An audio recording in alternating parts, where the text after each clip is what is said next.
Hello, everyone. Thank you so much for stopping in. Today we have another hacked box machine. Today we're going to be doing Sightless. It's a recently retired machine, so it's not one of the old ones. And for those who don't know, for those who are new viewers to my streams, when I do a hacked box machine, or even any live stream for that matter, what I've been doing recently, and I don't plan on changing anytime soon, is I'm doing black box testing, which means I have no knowledge of the environment going into it. For those who are... Alright, that was my stream echoing back at me. Sorry about that. But yeah, I don't want to have any knowledge on this going in, and that's how I like it because for multiple reasons. I think figuring out live as I go shows you how my methodology works, for one. For two, it allows you guys to see me struggle because, contrary to popular belief, I don't know everything about everything. And another reason, I think the chat gets to engage a little bit more because you guys help me solve the problem as well. So I do like these black box pen tests, these no knowledge boxes. This demo is for educational purposes only. Ethical hacking is legal and differs from illegal hacking. Always ensure you have legal permission before performing what you see in this demo. Alright, you can see here we have Sightless. It is an easy machine.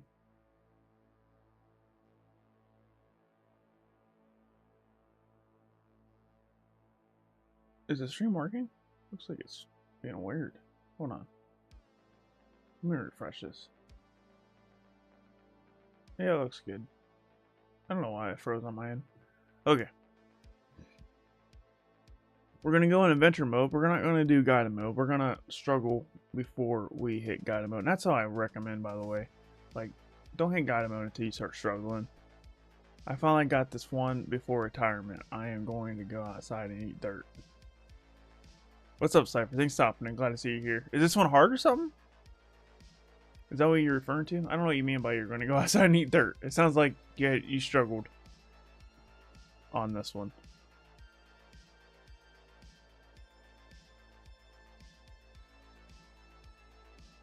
Please see us with beard. You talking about my beard? I don't understand what you're trying to say. But thanks for stopping in. Grebo? Demon?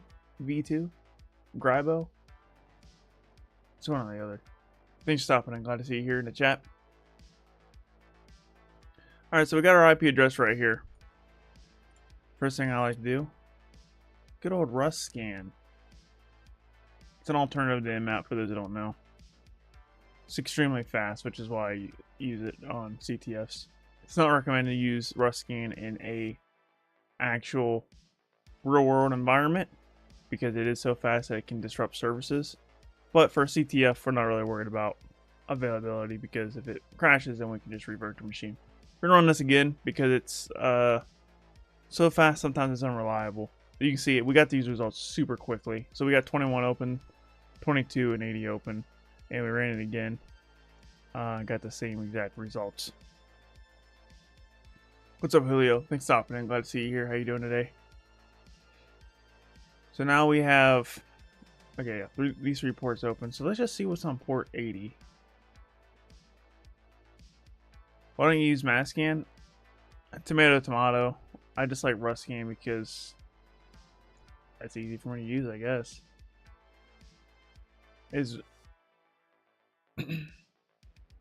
I mean, you can definitely use mass scan for speed, but I've been liking Rust scan. Rust scan actually uses Nmap in the background, by the way. Like, you can see the output looks exactly like Nmap. Maybe that's why I like it, because it reminds me of Nmap.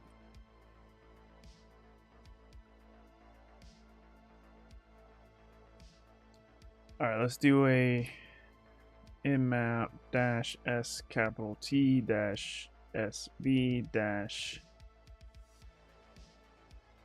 what do we want to do? -a dash capital P lowercase n. We also want to do, what else do we want to do? -t4. No, we don't need -t4. -p 21.22.80, and then our IP address. Oops. I do want to add in a -- script vuln to that. And then I also want to add in dash, oh, what's the flags? Dash, no, it's dash O, dash SC, that's what it is. Dash O, capital O, dash SC. And that should work. Is ResScan faster than map? Yeah, it's way faster than map.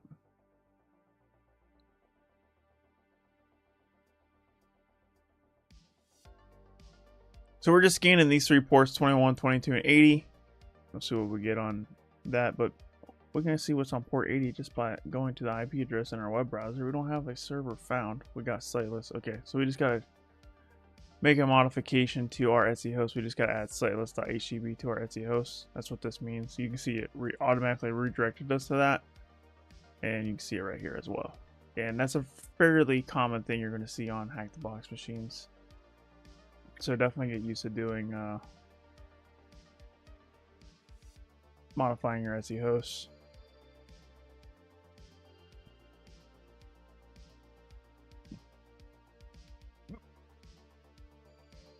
Sightless.hackthebox. Save. Okay, now we should be able to go back and refresh in our browser, and there we go. Sightless. I wonder why it's called Sightless. I wonder if we're have to do like blind SQL injection or something. You know what I mean? That's what I think of when I think of Sightless. I think of like blind RCE, blind SQL injection. All right, so we got a web server here. All of these, we're just gonna click everything.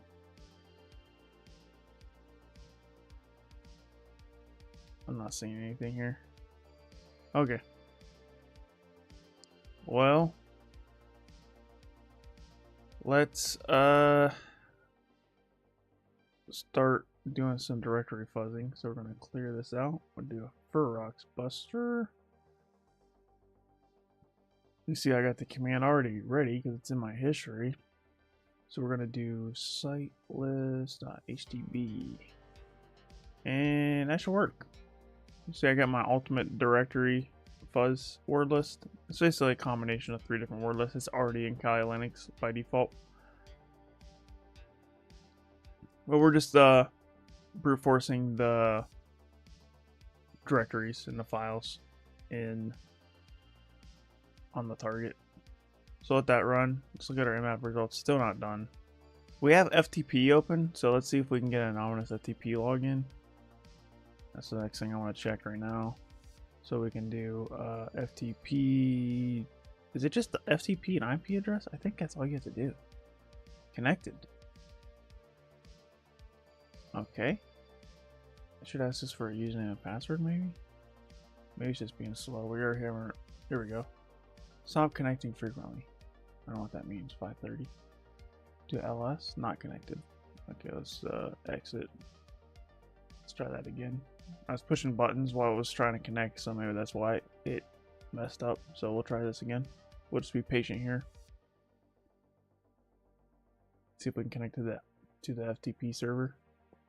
5:30. Stop connecting frequently.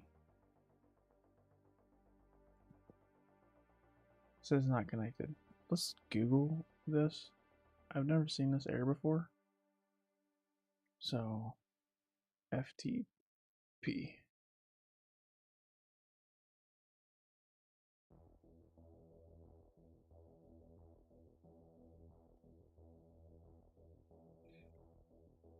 A 5:30 error while connecting to FTP usually indicates incorrect login credentials. Double check that you're entering the correct FTP details. If you have more than one hosting. Alright. How do I specify? FTP-H. Can I specify a username and password? So here we go. So let's do FTP. Can I just do a colon? No.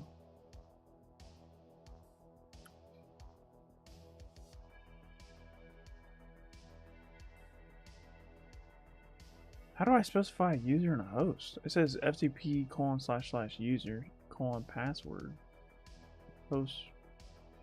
What if I do a colon? The command's not valid. See?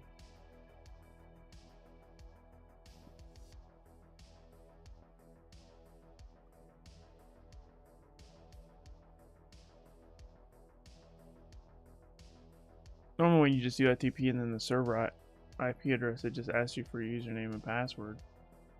But it's not asking us. So I was trying to see if I can just specify it, you know, with a flag, but there's no flags. I don't even know what this means. This is user at host. That's kind of all we need, but do I just type in FTP, and then FTP://user? Anonymous, we'll leave the password blank, and then we will do at, oh, that's the error that I copied earlier, not the IP address. So the IP address is 10.129.26.233, and then port, we'll leave the default port. Let's see if that works.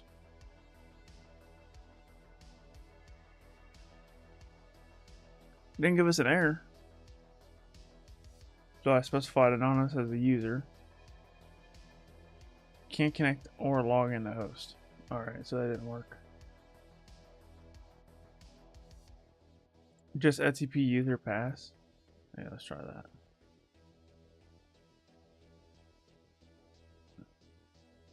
What's up, Carlos? Thanks for stopping in. Glad to see you here. How you doing today? Let's see if that does anything differently. I don't think it matters. I think we're gonna fail no matter what here. Yeah, I just don't think it's gonna accept our logins unless we have a valid username and password. It doesn't seem like it's accepting anonymous login, so we will leave that alone for now. I will rename this session to FTP so I know what this tab has on it. What's on this? Ferox. So we found an index HTML. It's probably the home. We got style CSS, images, icons, not icons, guys. Icons, images. We'll let that do its thing. Let's look at mmap. We got some things on mmap. All right, see what we got here. FTP. Invalid command. Try and be creative.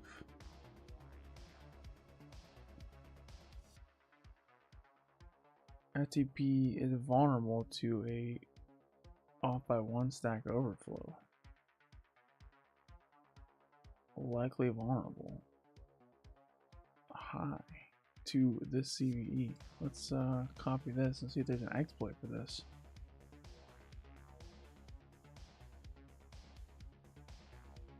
Because if there is, then we can definitely take advantage of this. This is FreeBSD 8.0. Is that what we have? 8.0 FreeBSD? It doesn't say. It does say version right here. Version's blank.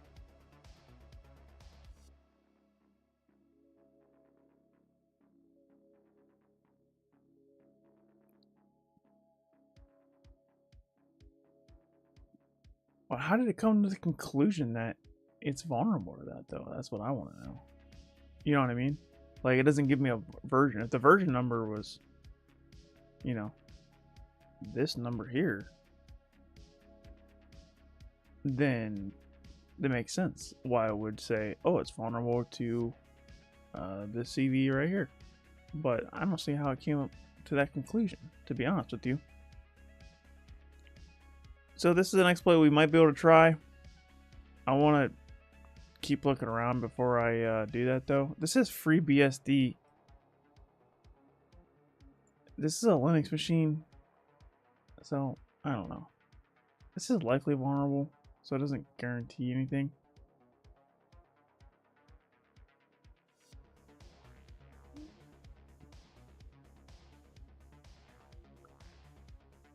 SSH typically doesn't have any, like when it comes to hack the box, like you're not gonna exploit that SSH vulnerability to get your initial access typically.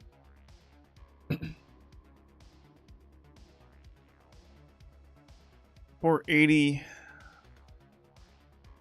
It's running Nginx 1.18. No vulnerabilities popped up from the Mmap vulnerability search, but let's just type in Nginx exploits anyways. Let's see if we can find any more exploit for Nginx. This is a month ago. Look at Reddit, dude. I almost never go on the Reddit. Oh, dude, this is why I don't like Reddit. Like, why doesn't it just load? Alright. Well, let's see here. No vulnerabilities in Nginx 1.18.0. Denial services doesn't help us out. Remote code execution, that definitely would help us out. What is that?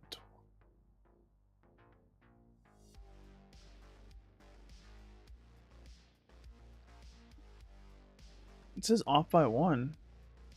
That's what we have in this FTP, so let's look up this CVE here.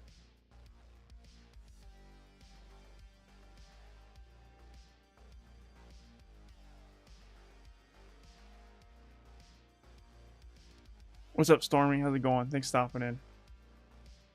How have you been?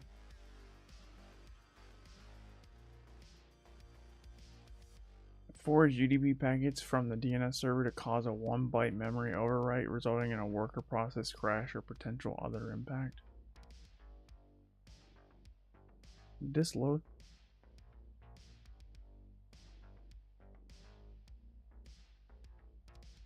Buffer overflow, allowing remote code executions. Is that the one I have put up right now? Yeah, it is. Let's type in this and exploit.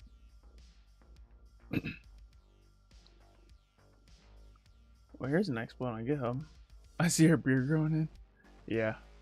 I just, I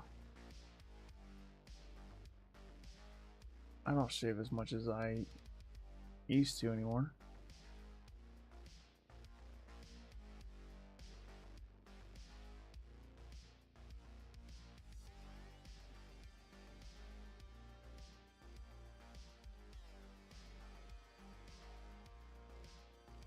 You should grow it out more. That's what someone else told me too, so I'm gonna see what I can do. We'll see what happens. I think I think it looks alright when it's like now, but then it starts growing in more, then I think it starts looking bad, and it looks bad for a while before it looks good. I feel like it's how beards go, you know? You just gotta go through that like, it doesn't look good phase for a while, and then you get rewarded with a nice looking beard after a long time. I've never been able to do it because I was in the military, right? Like I had to shave all the time, every day, as a matter of fact. And then like if you take a leave, like the most I'd ever let it grow out would be like a month.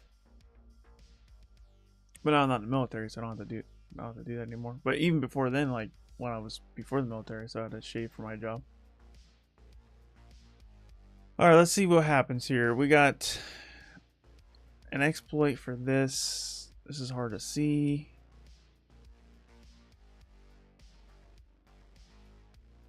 This software has been created purely for the purpose of academic. Okay, I get it. I get it. You gotta throw out your disclaimer. I throw out my disclaimers too.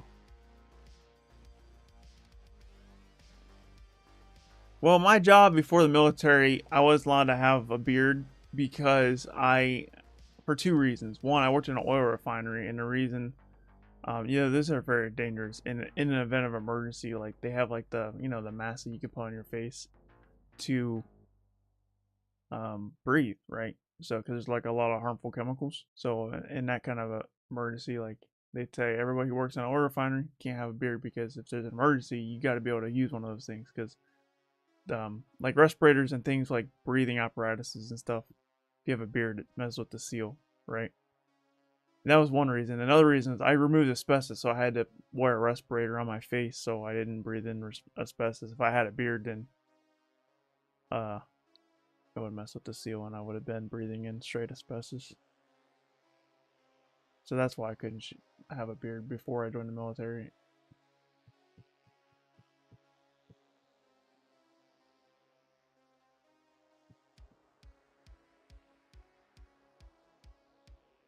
Let's see.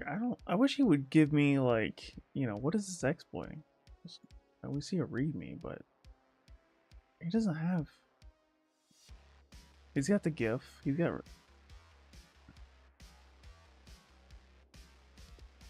How do I know if this is gonna work though? I wish he just wrote about this a little bit more.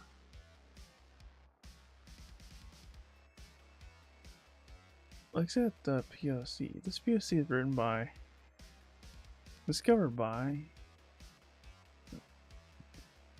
You passed the SQL class? Nice. Congrats. That's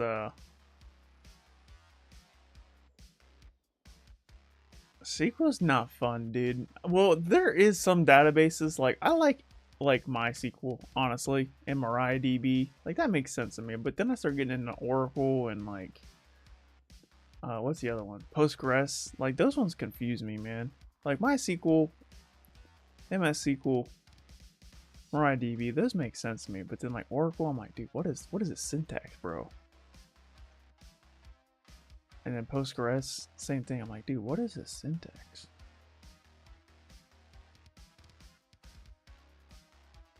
Now you're doing Python with it. Why are you doing a cry face? Python's fun to learn. I thought it was, anyways.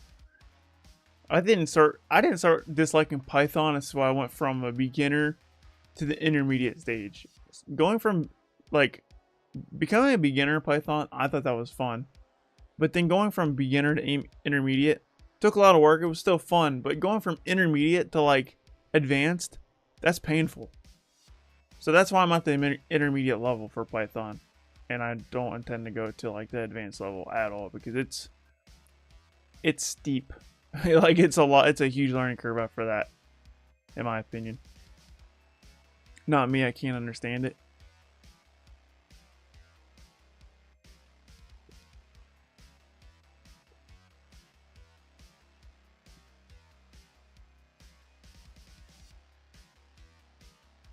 Speaking of Python, that's what we're looking at right now. Can you do you understand what's going on here? I mean, anybody can clearly read this. Like, you can't read this. I'll just mess with you. What I'm doing right now is I'm just making sure that this POC code doesn't have any, like, crazy viruses in it. Like malicious stuff, you know? To, like, mess up my machine. Because people do that. So I'm just looking at this, make sure that it makes a lot of sense. Sending poison art packets. RFC schema. This is just okay. It burns.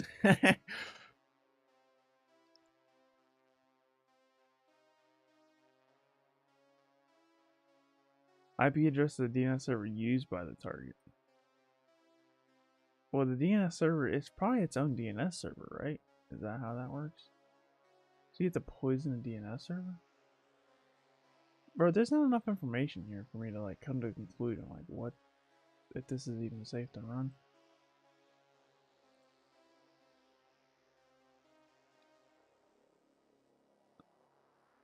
Let's see here. Nginx.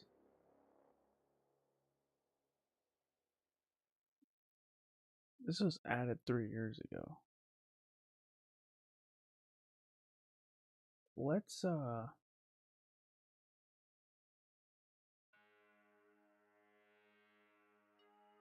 look at the Ferox Buster results. We have nothing here either. We got icons. I can't get over the icons. Let's check that out. slash icons. Forbidden. Dang. There's the our Nginx version right there.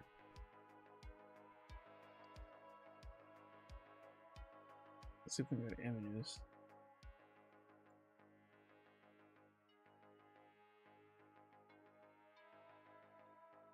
Oh, I don't want to do a Google search, dude.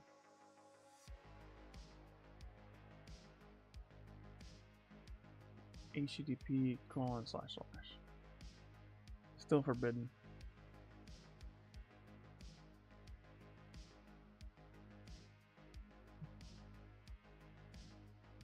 The only lead that we really have is that Nginx vulnerability, dude.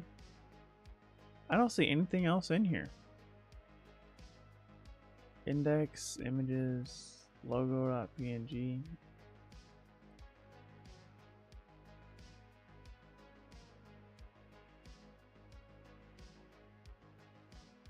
Yes, there might be some obfuscation in there, but I'm gonna leave that as a last resort.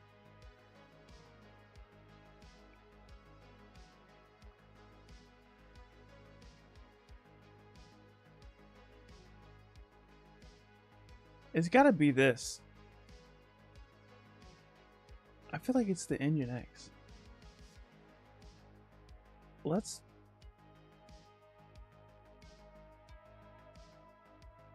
Well, it could be this FTP too. It could be this. POC connect. Password required.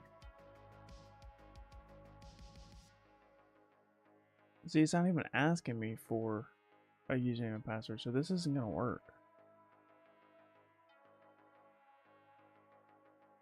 Because you have to type in a bunch of A's to buffer overflow.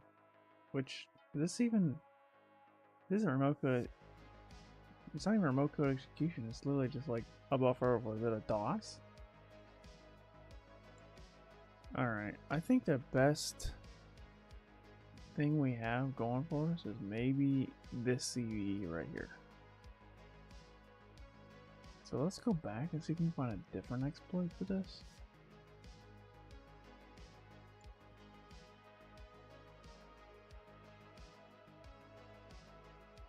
Let's Google this.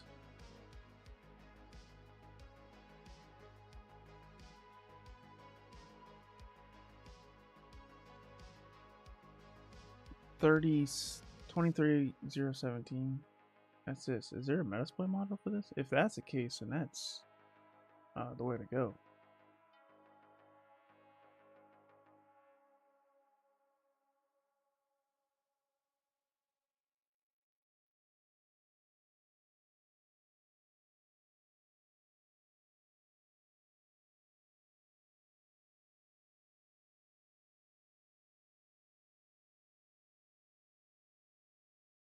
So once this DNS server, what is its DNS server? I don't even see DNS running on the thing.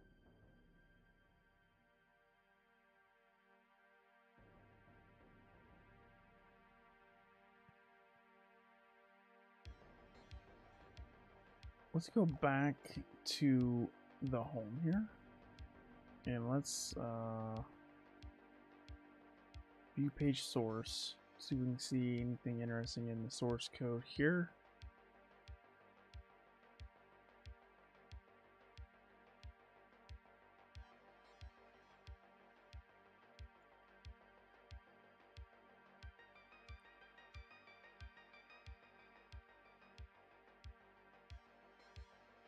Gotta keep your eyes peeled. For you guys, so you guys can also read.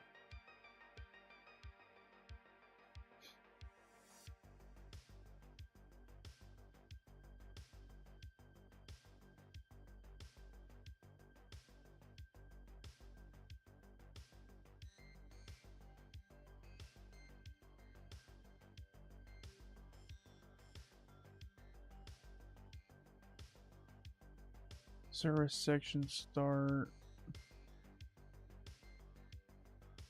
SQLPad.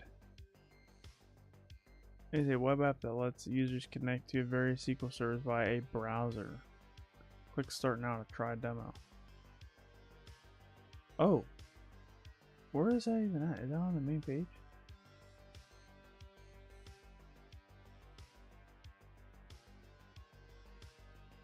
Oh, okay.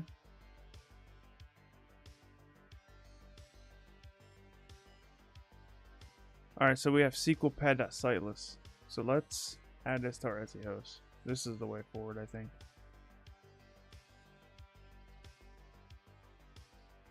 Let's do a file new tab.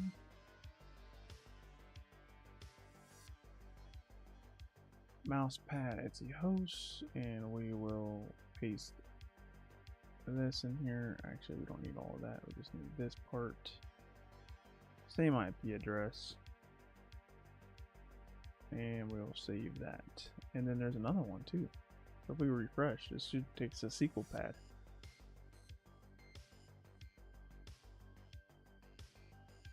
Nice, dude. We can run SQL queries here. Is this like a demo? Oh, this is pretty cool. Alright, before we dive into this, let's go ahead and duplicate this. And then we're just going to go back to the home here. Because there's also another app that might be able to... oops. I just want to delete this part. The SQLPad part.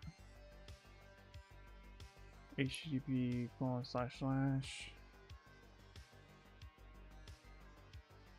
There's another one too. The database manager, Sightless. No, that just says contact me, so that doesn't do. This takes us to froxlore.org. This is a real website. Yeah, I don't think this is in scope. This is a real website. Let's not attack this one. So let's go ahead and close that. So I think, yeah, we're definitely on the right track with this SQLPad stuff. So let's see if we can figure out how to run SQL queries. View query history, nothing in there.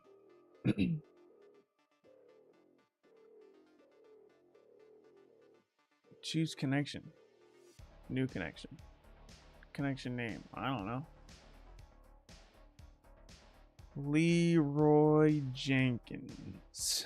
Driver. Let's... I have no idea. The SQL server. I don't know. Save? Internal server error. Database password? We don't know none of this. What if we typed in our target IP address? Fail to connect. Access granted. Ooh, I don't know how to say that word. Cataclysm? That's gotta be it. Cataclysm. I know how to speak Leet. I know how to read some of these words. Thanks for following, Cataclysm. Thank you so much. Let's go to history. Connections. Leroy Jenkins. Oh, that's the one I added. Access. Show expired. Well, here we go, dude. Every connection. User, everyone. Duration, indefinite. Well, that's a lie. Duration, indefinite, and then it says expired. Can we create access? Connection. Every connection. This one's already here. User. Oh, snap, dude. To everyone. Duration in seconds. I don't know. Let's just put a bunch of 9s in there. I want the session to be as long as possible. Let's hit create. Let's see what happens here. This is expired. Hide expired. Show expired.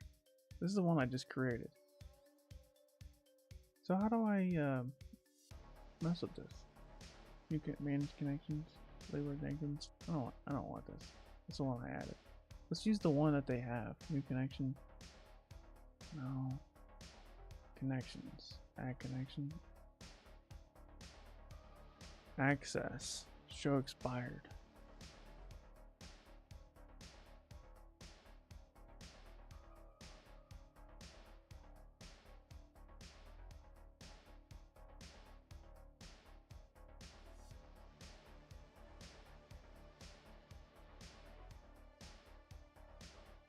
User has an active connection. Okay, so how do I take advantage of this? History, nothing in there. New queries, all connections. Okay. What's this do?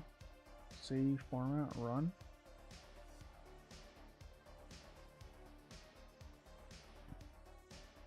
Let's see if I can get some SQL queries going on. I don't even know what kind of SQL database this is.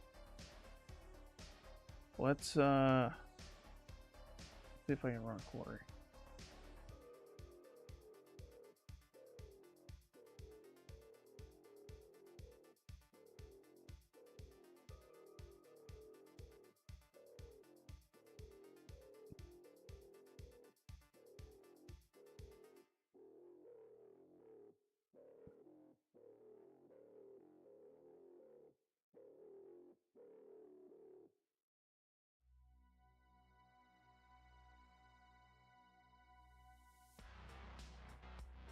See if that works. It's taking a long time for it to think. Well, is this fail to connect? I don't. This is where the vulnerability is. It has to be.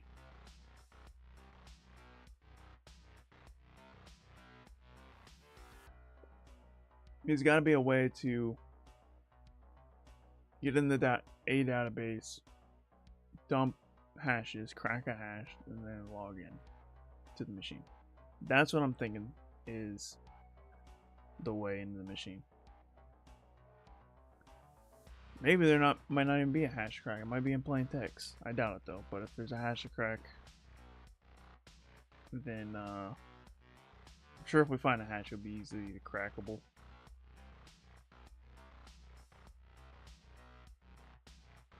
This is not doing anything. Can we quit this? Can I stop this? How do I stop this? It's just gonna go on indefinitely. Well, that's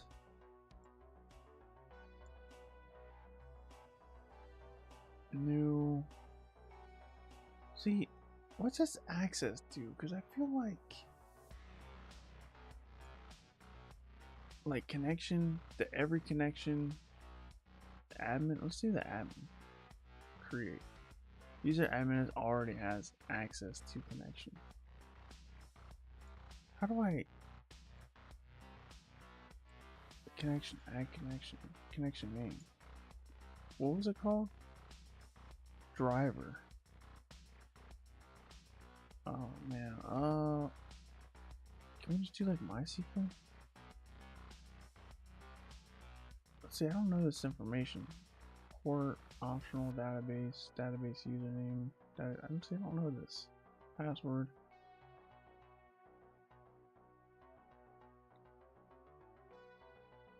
The only thing I know is the host IP address.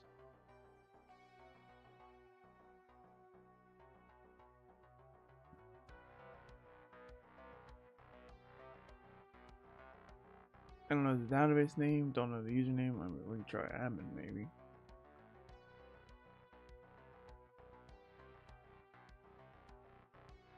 Edit. Can we test? Connection refused. Okay. This is just to connect to things. Maybe this isn't what we thought it was.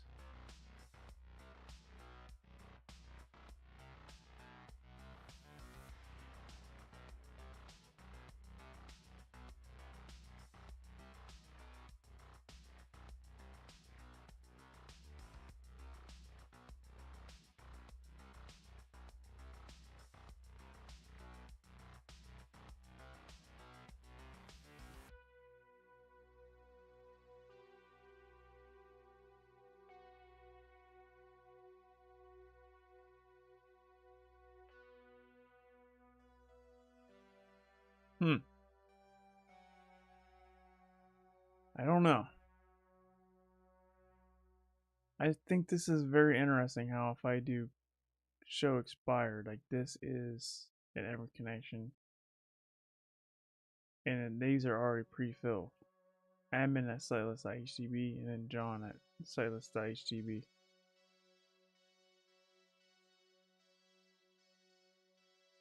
I think it's worth trying this. Hydra. Try to brute force.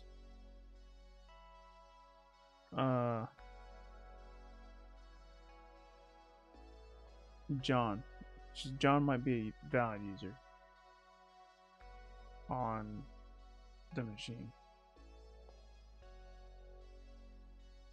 See, that gets us access. So that's where I'm getting John from. So maybe John's a user on a machine we can brute force and get SSH access that way. That seems a little too easy.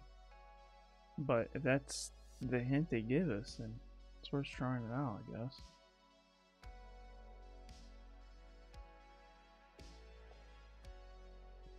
I doubt it's gonna work, so we gotta keep looking.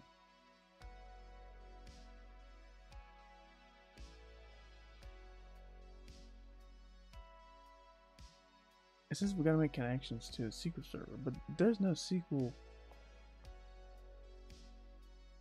running on this thing. Let's run this again. Did the new port open? Because if a new port didn't open, then we didn't start any new connections.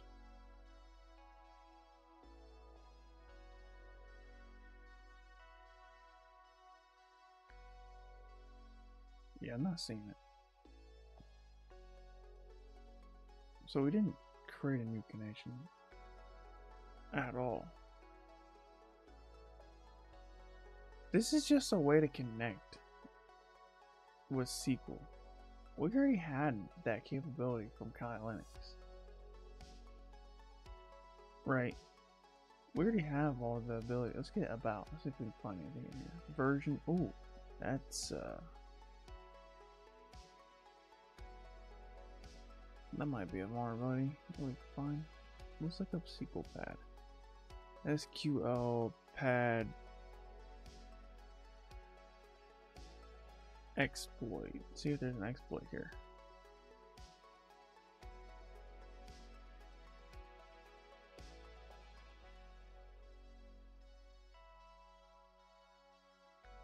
SQLPad 610 exploit. That's what we have, right?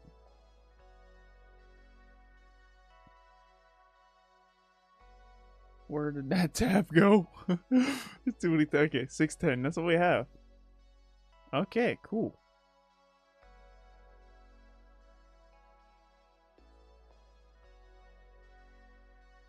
Clone the repo or copy the script locally. Run the script.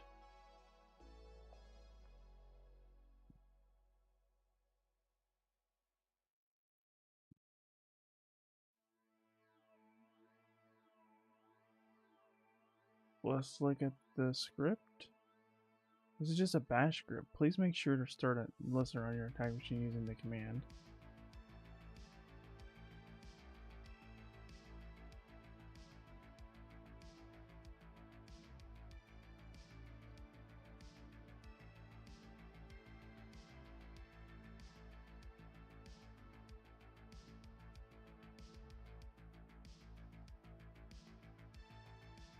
Where do I change the target at?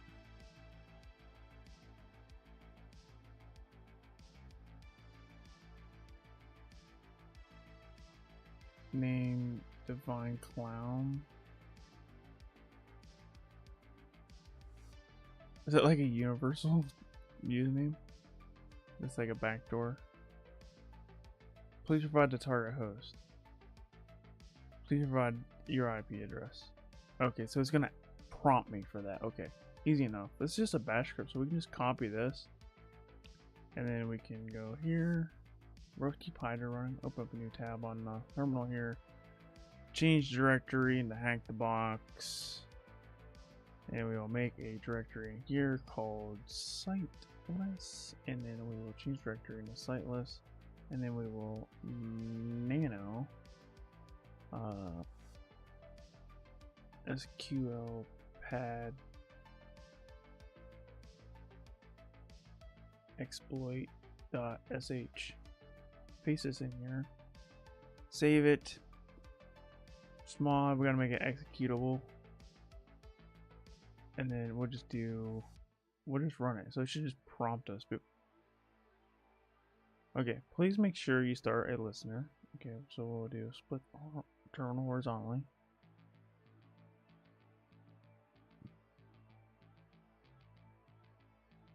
In C-LNVP 901. Started the listener. Press enter when you are ready. Enter. Please provide the target host. xxx.com. Okay, so the target host is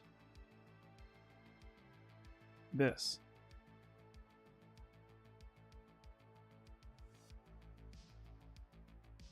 We will copy that and we will paste this in here. Please provide your IP address. My IP address is right here. It's very hard to see, but it's right there. It's 10.10.16.35. Hit enter. See what happens. Exploit sent. If everything went well, check your listener for a connection on port 9001. Well, it didn't go well. Oh, okay.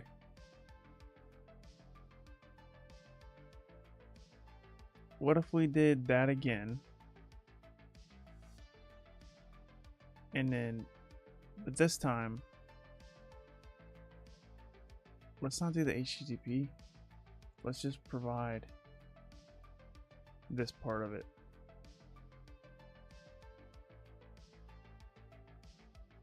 And then my IP is 10.10.16.35. Oh, it worked! We're already root. Are we already root, dude? I'm already root, bro? Must be in a VM.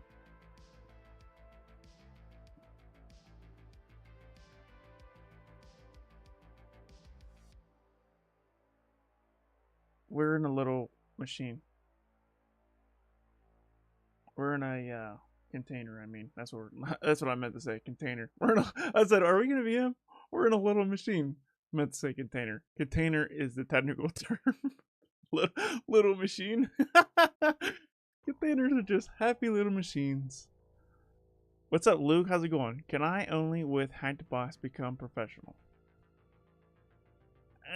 Maybe. Well, yeah. I mean, if you get the certifications, then that's a qualification that you can get. You know, there's Hackbox has certifications. I would say, yeah. I mean, if you use only Hackbox, I think it's definitely doable. I don't think it's the best choice. I think you should be using multiple platforms and getting, you know, other certifications from other vendors. But I think you got a shot if you just use just Hackbox. Like you're doing Hackbox Academy, Hackbox regular platform, Hackbox CTFs, and you get the Hackbox certs. Absolutely. Wouldn't be the path that I would recommend, but I would think there's a good shot there.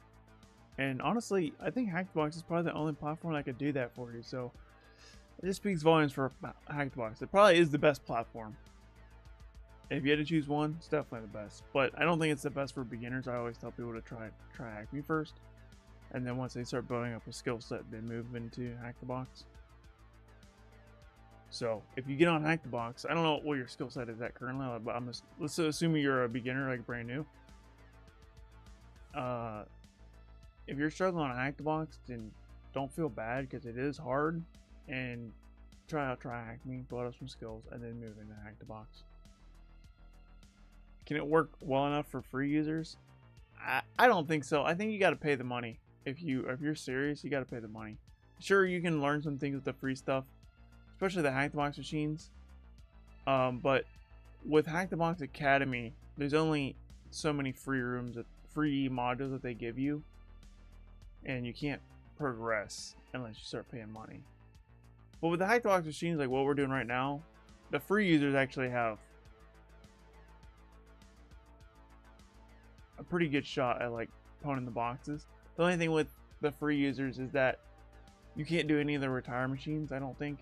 Or like you can only do the 2 most recent retire machines. You can't go back and do the other ones. So, which is kind of annoying because it's nice to be able to go back to the old Hackbox machines because those are easy and those give you confidence and they also build up your, you know, foundational skills.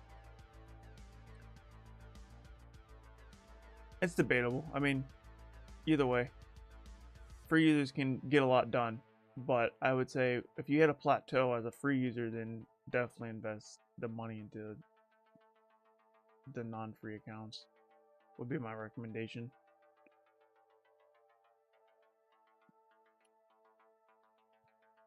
So yeah, starting out as free and then moving into like a VIP paid person.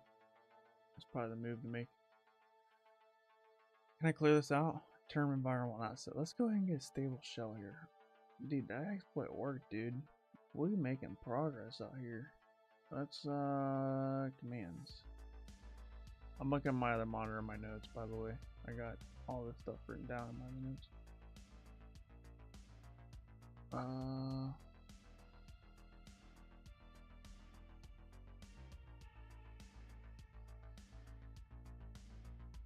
Python 3 not found? Is Python found? Python not found? Oh, that's weird. Can we do this?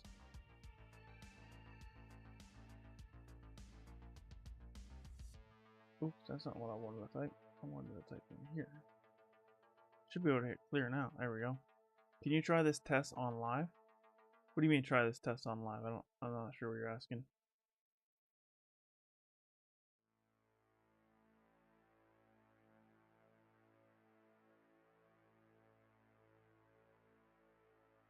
Alright, so we have Michael. Change Michael. I don't have tab autocomplete. That's okay.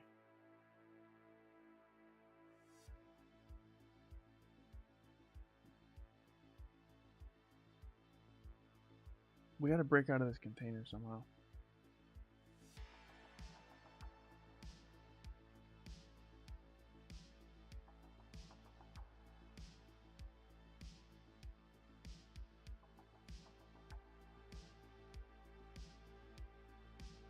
Docker entry point. So let's change directory into Docker entry point.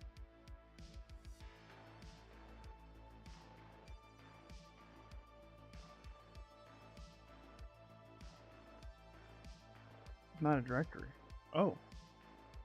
Can I just do a cat Docker entry point? There we go. Look at this. This iterates any SH file in the directory and executes them before our server starts. No, we intentionally source the files, allowing scripts to set variables that override default behavior.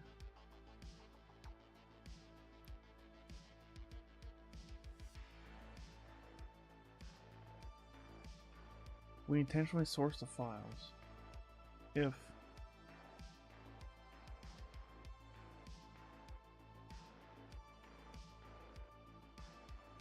so, I can put an SH file in here.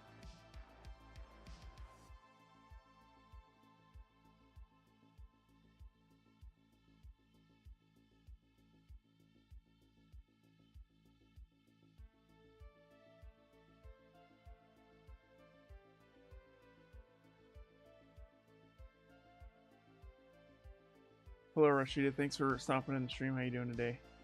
Hopefully I'm saying your name right. You're crushing it. Thank you. I appreciate that. Thanks for stopping in.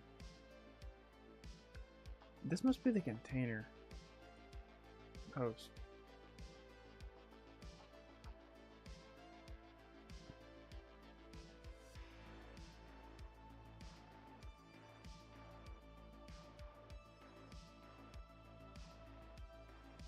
This is a bash script.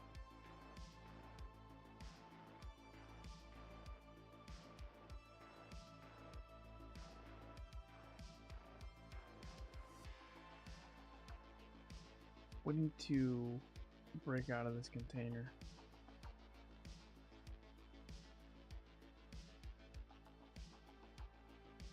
What else do we have in here?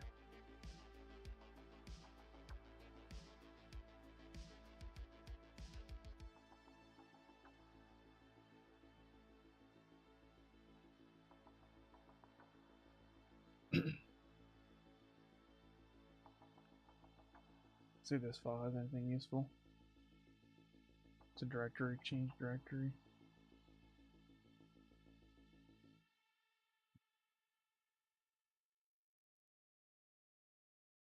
See if this file says. Also a directory.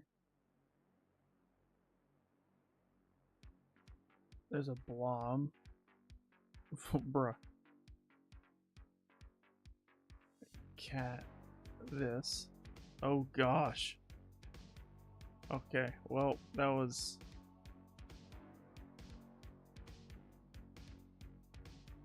I don't know if I can use this blob for anything. Maybe? I feel like I'm off track now. I think I was on the right track with that container script. Let's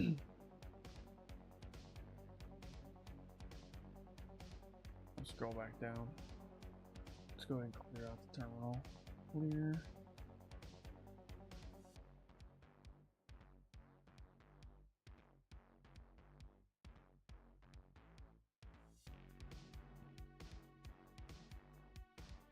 What if we...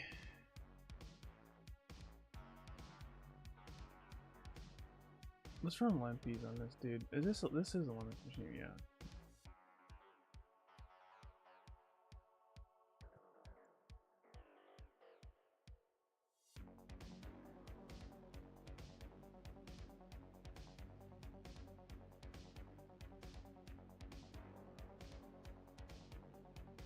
Change directory tools, and we're going to start a Python server to host my tools directory, and we are going to do a change directory into /tmp, and then we are going to do a wget for http /10.16.35/linpeas.sh. We do ls, we have linpeas.sh. Now we can do a chmod plus x linpeas.sh, and then we can run linpeas.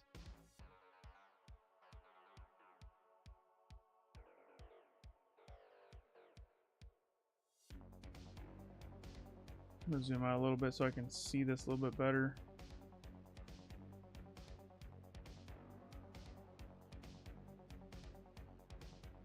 Breakouts via mounts. Okay, that's interesting.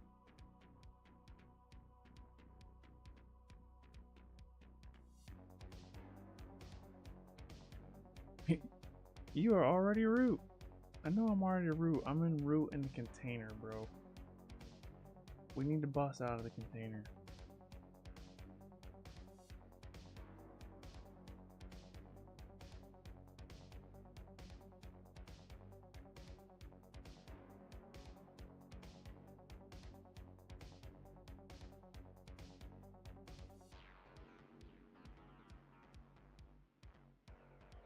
Rootless Docker? No. /proc mounted? Yes. I don't know what that means, bro. Breakout via mounts. So let's guess we'll Docker breakout. That's exactly what we need, dude. That's exactly what we need. I have never... I mean, I've done Docker breakouts before, but I don't think I've done it exactly like this. Let's do hack tricks Docker breakout.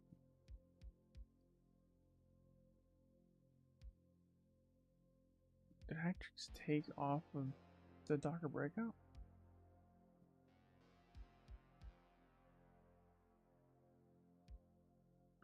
If somehow you find that a Docker socket is mounted inside the Docker container, you will be able to escape from it. This usually happens in Docker containers that for some reason need to connect to Docker daemon to perform actions. Search the socket.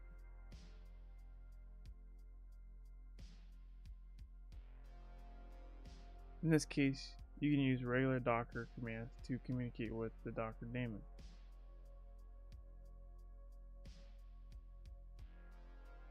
You should privilege flag, ion root.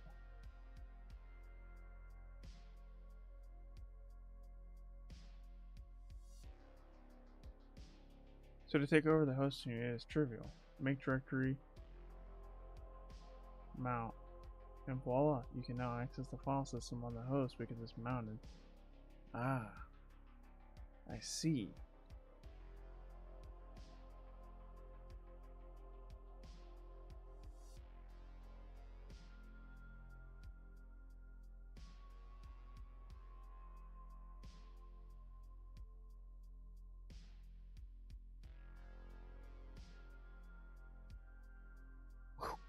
There's a lot going on here, man. There's way more underneath the. He said it's easy, man. He's like, here's a whole nother book underneath of that.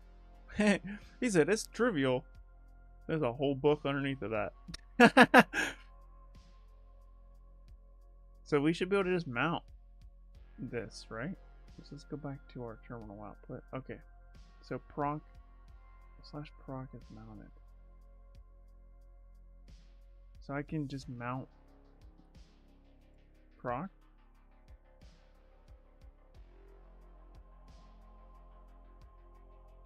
Is that the only thing I can mount?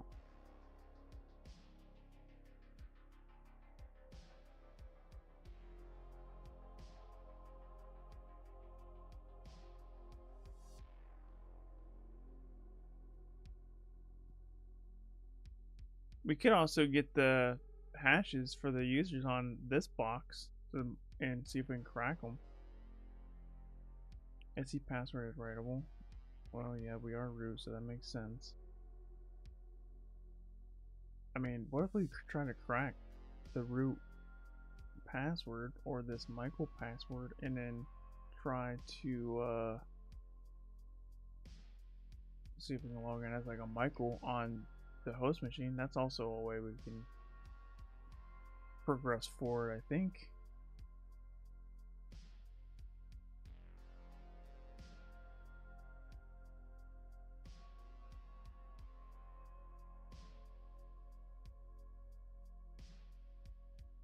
But I also think this is a hint as well. Docker entry point.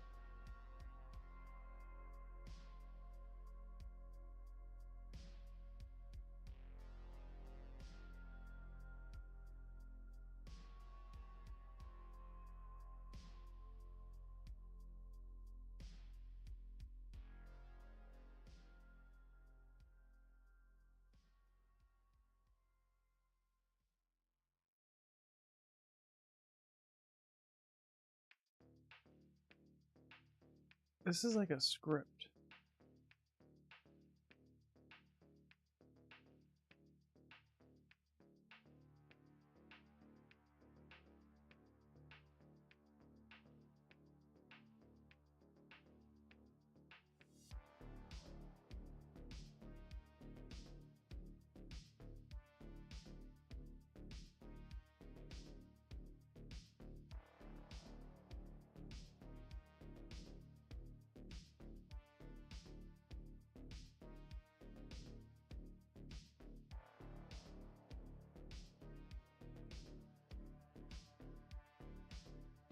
Let's see if I can get ChatGPT's help on this one.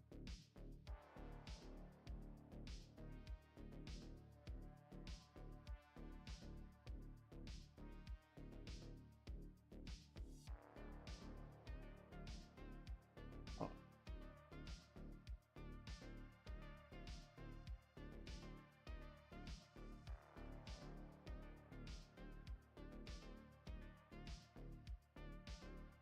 Alright, so we're just gonna tell ChatGPT that we're in a CTF and we're asking it to help us bust out of the container.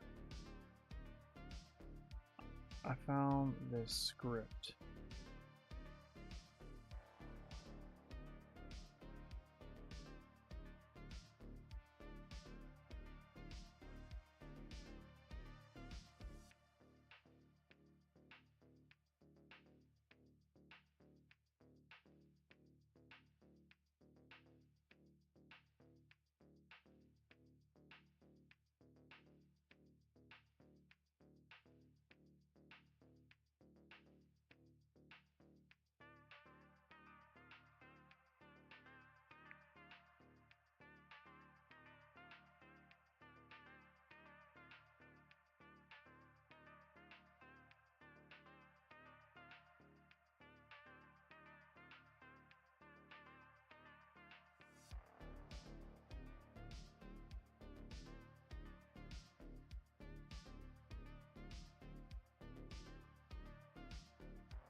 Leveraging the Docker entry point script and exploiting the mountable feature. Here is how you can proceed. Analyze the Docker entry point script. This script source says any sh files in etc docker entry point ID before executing the node process. This is potentially exploitable if you can create or modify a script in here.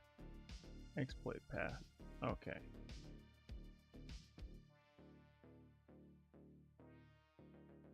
If the directory or the contents are writable, you can add a malicious script. Okay, but that doesn't really... I don't know how that can help me. Write a shell script to execute commands on the host or escalate privileges, for example.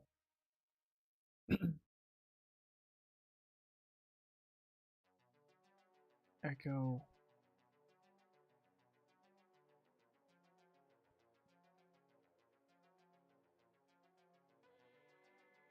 This will execute the commands when the container restarts. Okay. If you can trigger the restart of the container, the malicious script will execute. Use commands like docker restart. This is actually sharpen some skills I need to sharpen. Thanks. No problem. Glad I can help.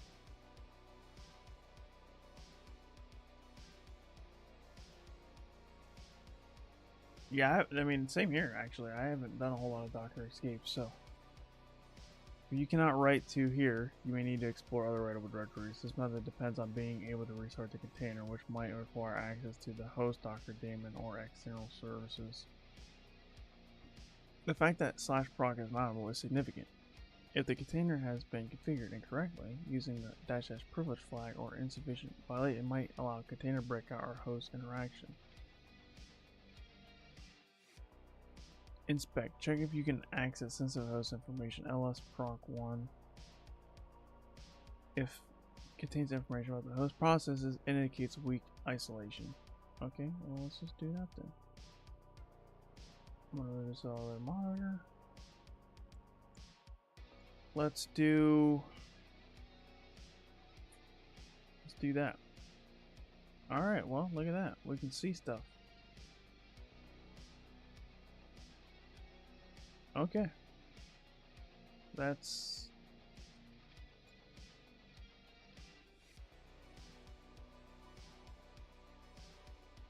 yeah, it contains information about host processes, which it does. It indicates weak isolation. Alright, sick. Attempt to escape. I don't want to see that, okay. You can try mounting the host file system if the container is privileged. So we can make a directory /host. Mount/host. This will give you access to the host root file system. Exploit privilege escalation. If you find writable or misconfigured files in proc, you may use them to escalate privileges. Can sometimes be manipulated for kernel exploits. Well, this looks interesting to me. I think this is what I want to try to do. Let's do what it's saying here. So make a directory called /host. Okay. And then we will mount dev sda1 to host. Permission denied. Okay. That's not the way in then. But we can see. So I can ls-proc/1. ls-proc/1. Can I change it? Change directory. proc/1. Okay, so what can I change directory to root? I did it. Change directory to root. Change directory to root again?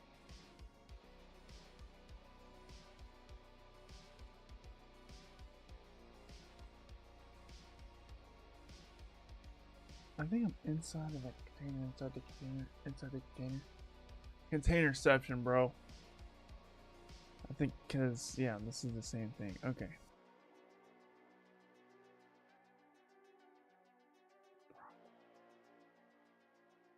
Yeah, this is the Docker. Can we go back? Change directory. back.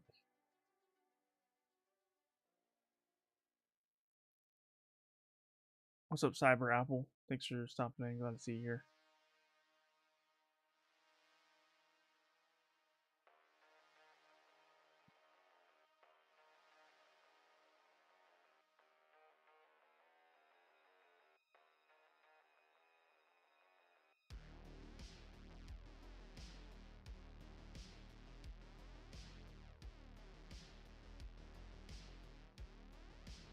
Let's pull up ChatGPT again.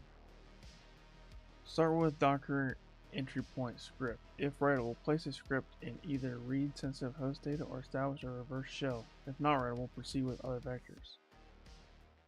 Focus on /proc program escalation. Use limpy's output to identify specific proc weaknesses. Use search for writable directories. Proc self mount. Search for writable directories.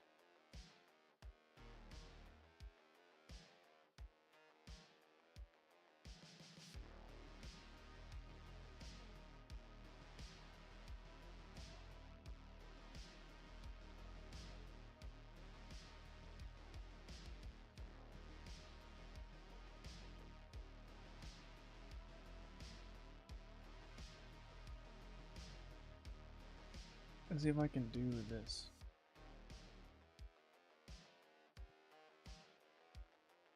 I can see that, so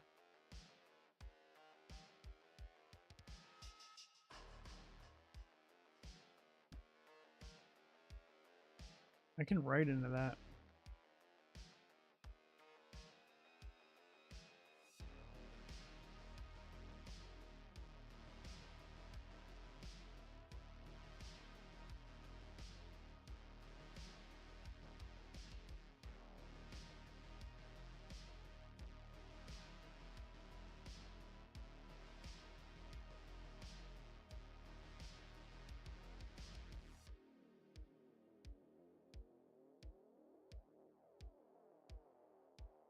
Let's change into this directory.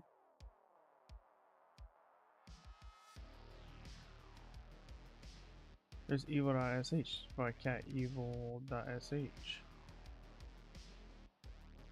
Okay, perfect. Okay, that's exactly what we want. So we just wanted to add more to our. Let's add a reverse shell here.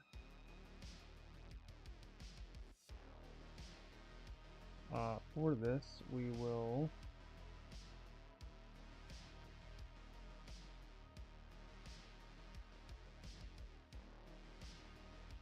This is just a boilerplate stuff, so all I have to do is change this to my IP, so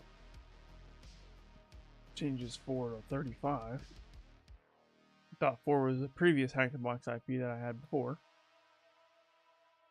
What am I doing? I'm doing the Sightless machine on Hack the Box, trying to compromise it, trying to hack it. More specifically, I have initial access. Well, I don't know if you can call it initial access, but I have access into a Docker container. I exploited a vulnerability on the machine and I landed into a container, and now I'm trying to break out of the container so I can get onto the host operating system and then go from there.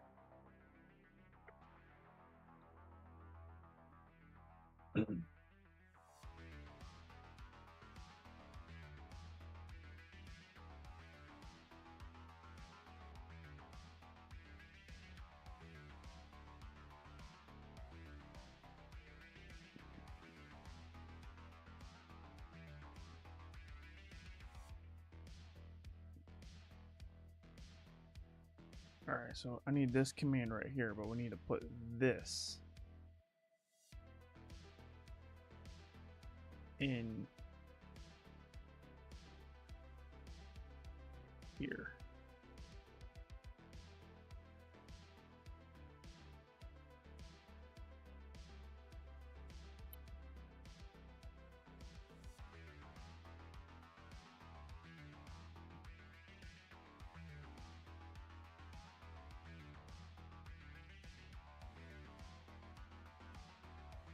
What's up? What's up, Brian? Thanks for hopping in. How do you get your Kali screen like that without top bar, but not full screen? Oh, that is full screen. Just Alt Control to get the window. Yeah.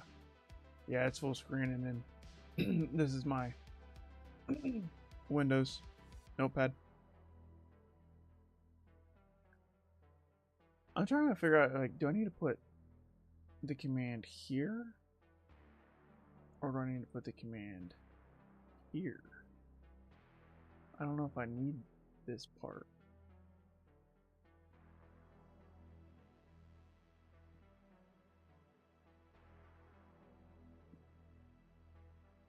Let me ask ChatGPT that question.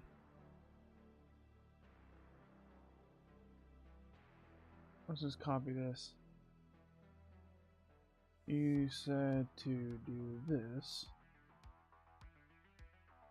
but I want to run. I'm trying to break out of a container. So I got initial access on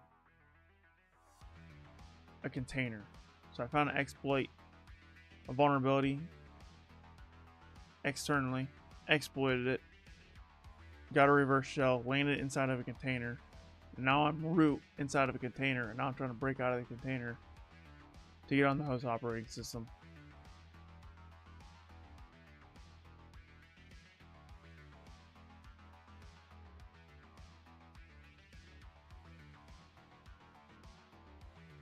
Do you know why I can't write to others' live streams? I don't know. Maybe they banned you, bro. I don't know, honestly. I'm not very familiar with Kick.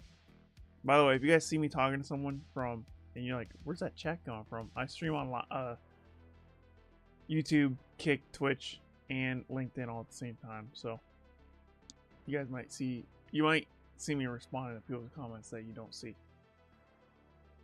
That particular comment came from Kick. Yeah, I don't know. The only thing I think of is maybe they banned you, or maybe they have chat disabled, or maybe they require a setting that I don't have enabled. Because I know Twitch, I'm not very familiar with Kick, to be honest with you, but I know Twitch, like, you can make it to where people have to verify their email before they can communicate.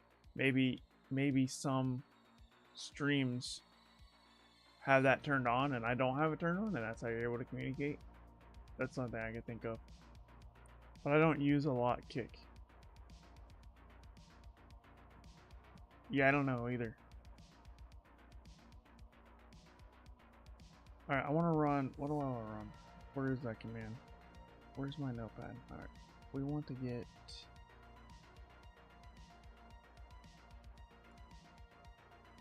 this command. Oops. I want to run this in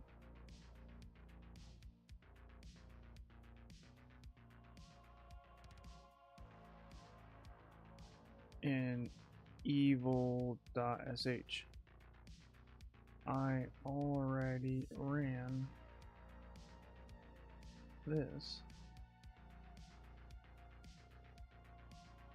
Do I now run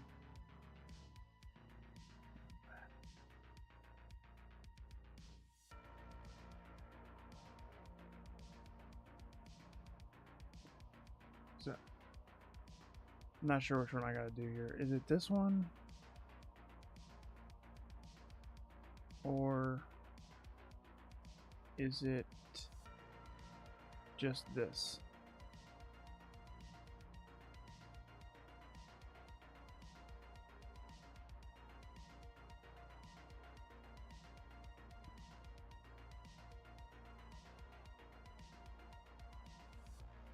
You see it, ChatGPT says.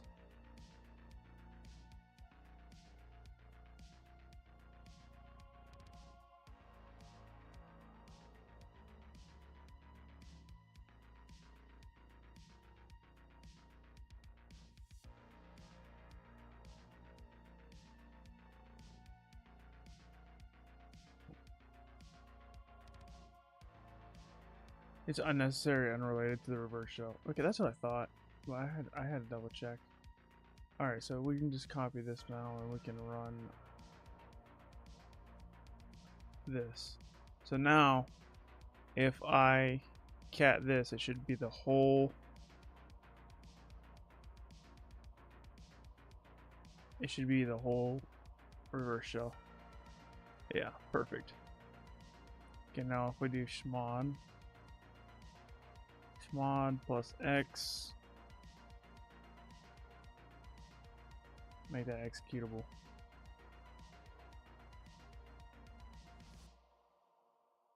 Okay, now if I can restart the container, we might get a reverse shell. Is what let's do a netcat dash lmvp 443. Now if we can restart, how do I restart on Linux?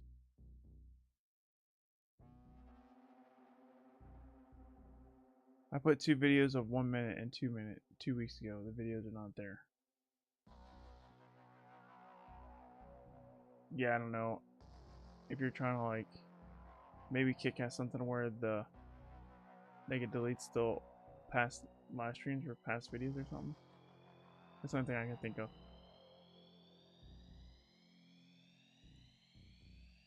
Okay. Let's go back over to ChatGPT. Okay. How can I restart the container as root on the container?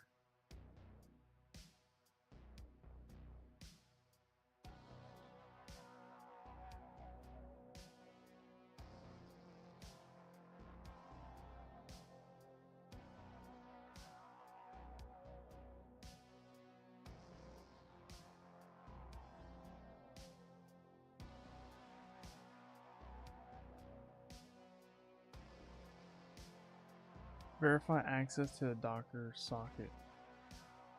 So let's go back over to here. Do I have access to the Docker socket? I don't think I do.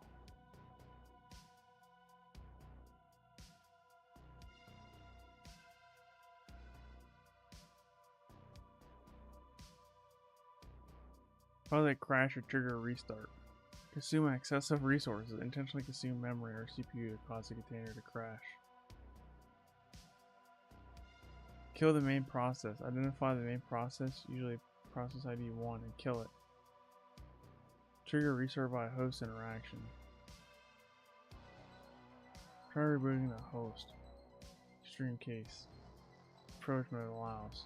Rebooting the host will restart all containers.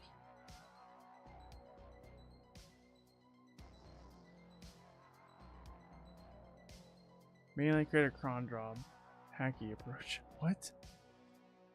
If you have no direct way to restart the computer, you can try scheduling a reboot by a cron job within the container. Well, that doesn't make any sense if I can't do it. Verify the restart policy.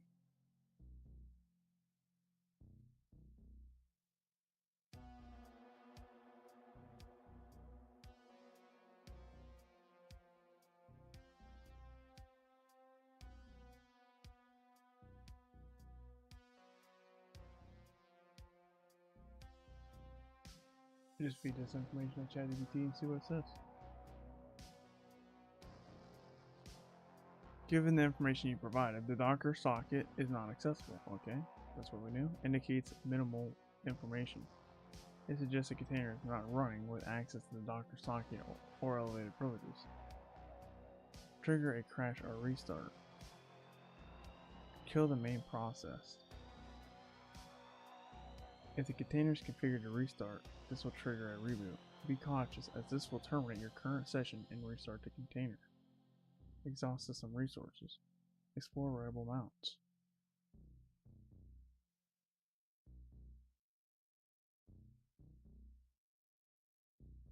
Attempt privilege escalation through rock. We did do this. Leak information to validate success. If the reverse shell doesn't seem feasible yet, you can use the Docker script to write a file confirming that your payload executed. Restart crash a container.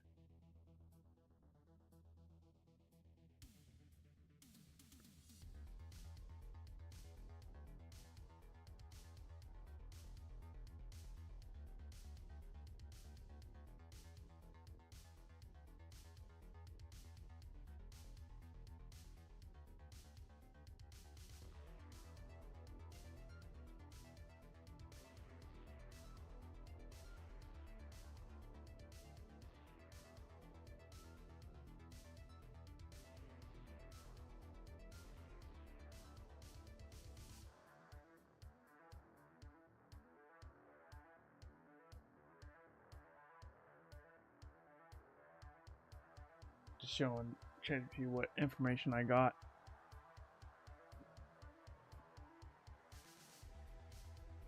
Shows it contains typical process information. Let's confirm if proc1 belongs to the container. Check the command line of PID1. If the output contains a container-related process, PID1 is container local. If it references systemd or other process, it may belong to the host. Okay. Put that over here real quick.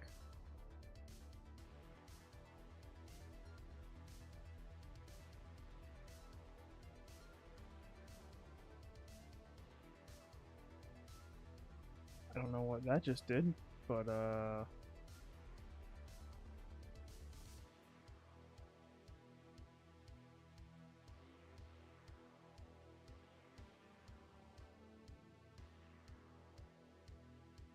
check if proc/1 root reveals the host file system.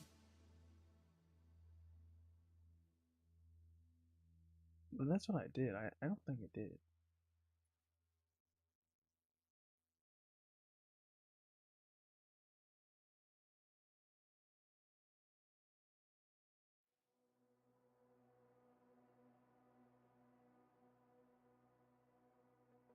No, it don't.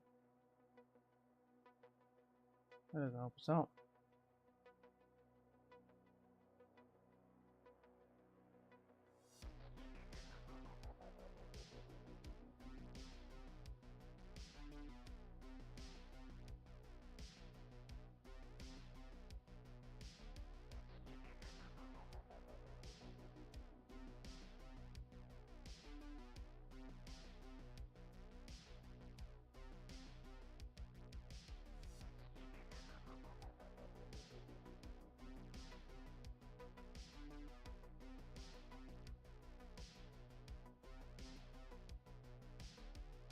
Mount proc or explore host alternatives.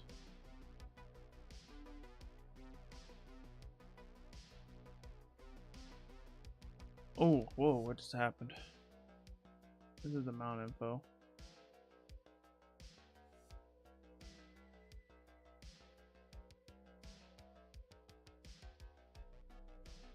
Denied for that. What's up, Ratchet? Welcome to the stream. Thanks for stopping in. Glad to see you here. How you doing today? Check UID map. If the mappings are set to 001, indicates root privileges in the container match the host. No, it definitely does not. Not there anyways. Let's try this next one. Nope.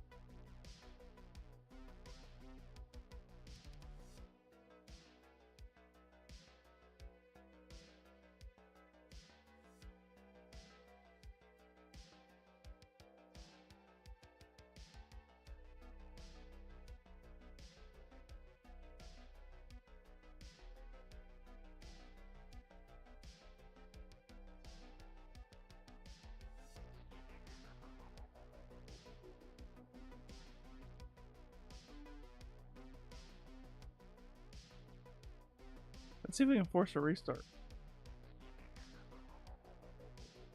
That didn't seem like it worked. Kill-91. It's not working.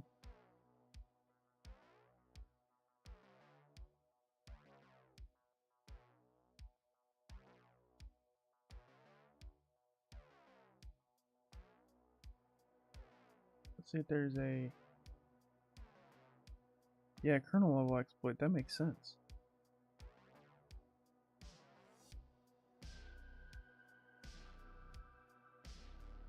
Find out 8 to 516.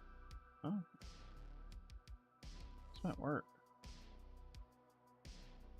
Dirty pipe.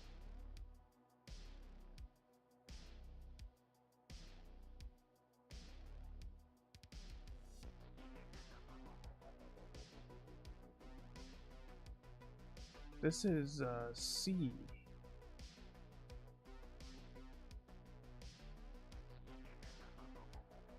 If GCC's on GCC is not on the kernel, so it doesn't make any sense. Or it doesn't seem like a viable option, I mean.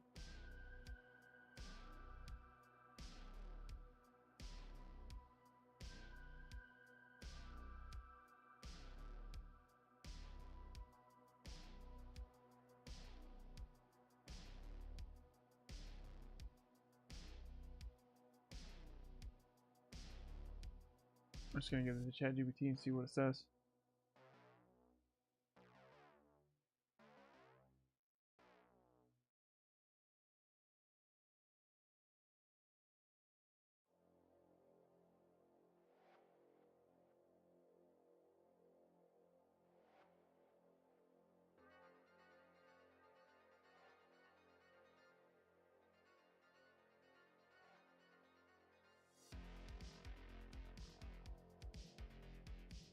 Or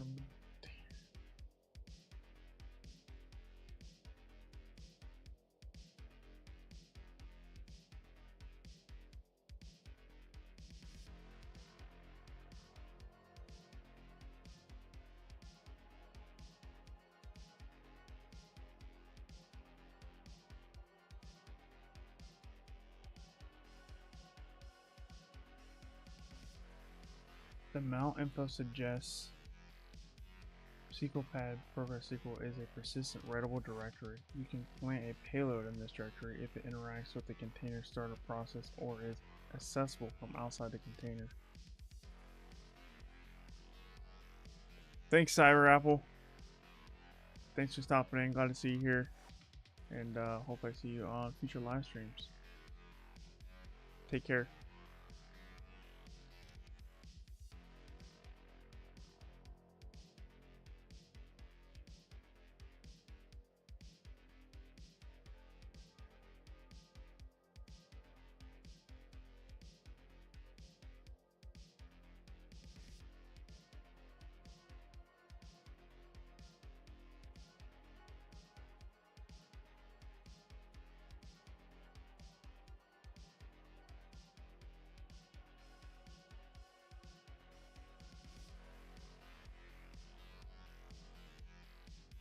Cannot do that. Okay.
Netstat is not in the Docker? That's weird.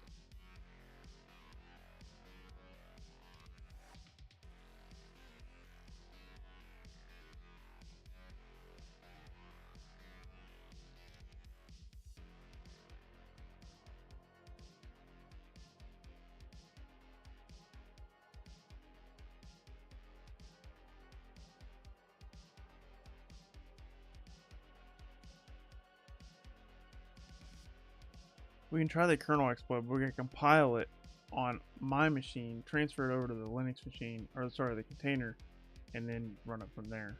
And that might work, but yeah, I mean, that's our next shot. Okay, now let's try.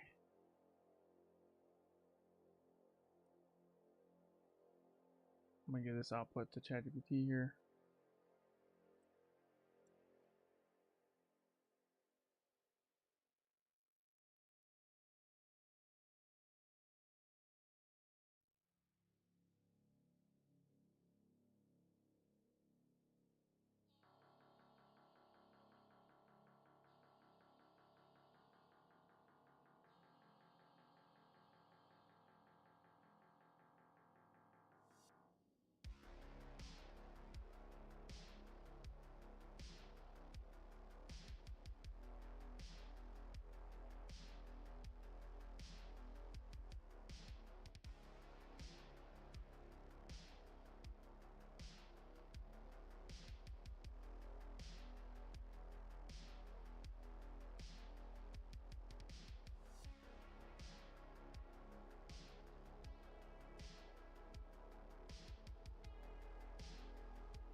All right, let's see if we can.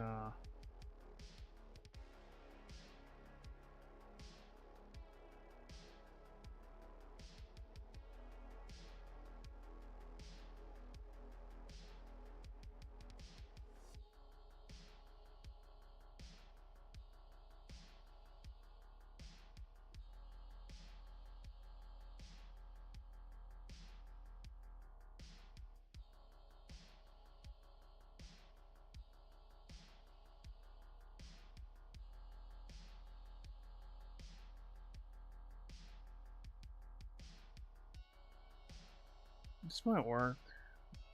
How do I just copy this?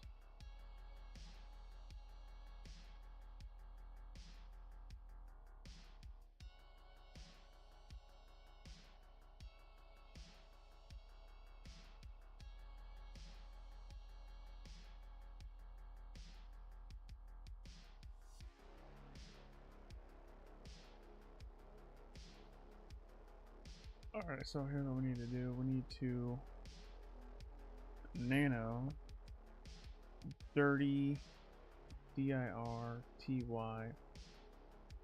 pipe.c, paste this in here, and then we need to do this, changing the binary to the target. Okay, so we have this working. So we have a dirty pipe. Okay, do I have my tools? Yeah, let's do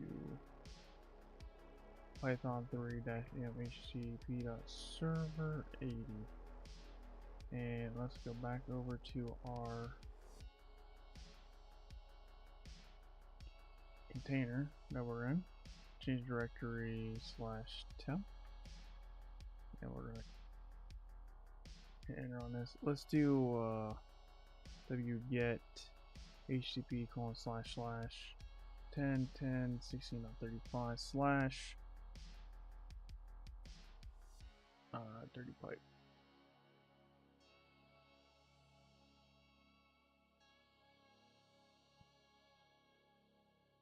Chmod plus x dirty pipe. Okay. Now, with that, we can maybe do /dirty. Nope, not dirty pipe. Dirty pipe.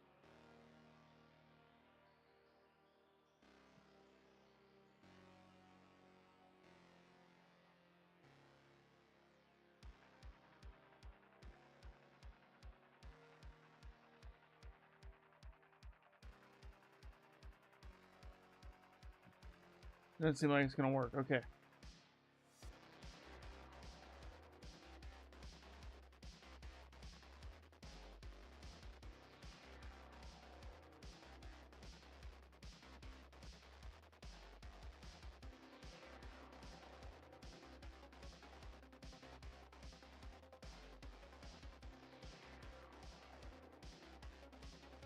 Okay, so it's telling me to the same command. Let's try this again. Remove -rf. No, not just remove dirty pipe. And then we're gonna recompile it. So we shouldn't have dirty pipe. Recompile it with static. Now we should have dirty pipe again. Now we should be able to. Let's try this one more time. Start our Python server, and then we're going to do the same exact command.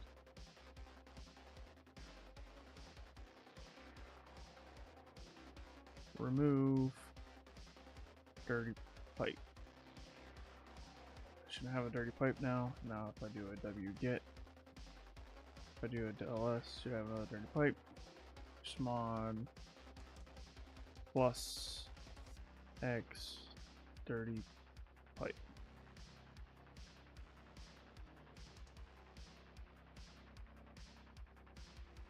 Usage. SUID.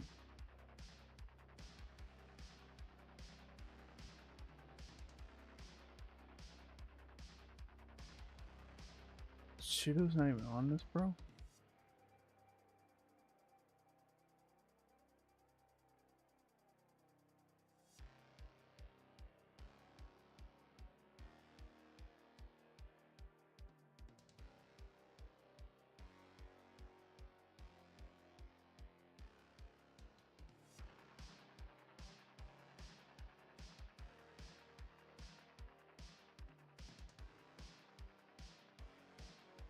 Alright, so we just gotta pick one?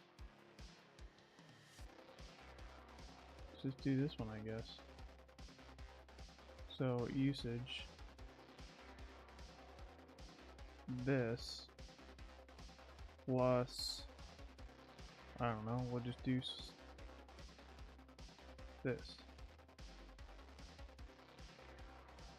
Did that work? I'm root.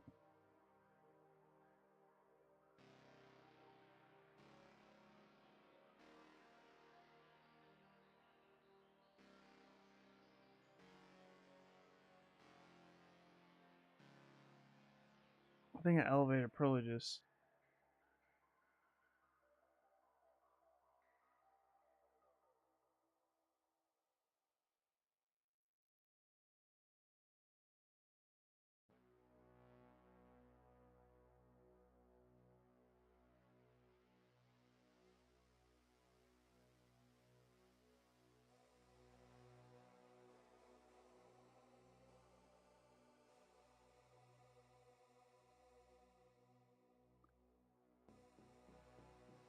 Okay, we're gonna try the last resort, which was crash the server on purpose. That's what ChatGPT was telling me I could try. And if it restarts, then I could very well get a reverse shell. So let's try it, I guess.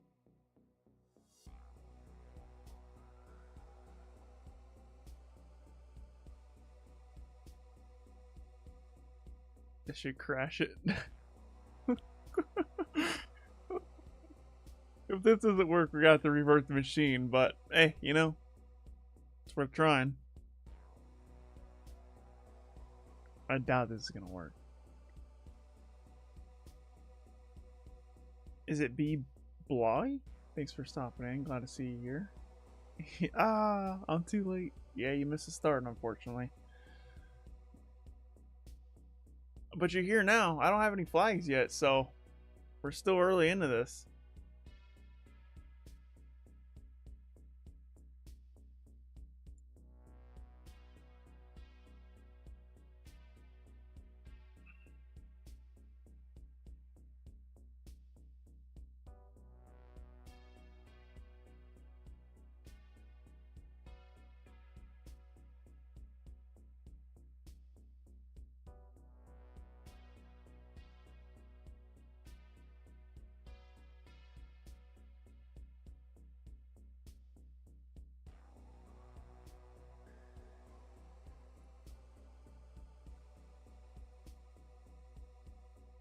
Let's try this again.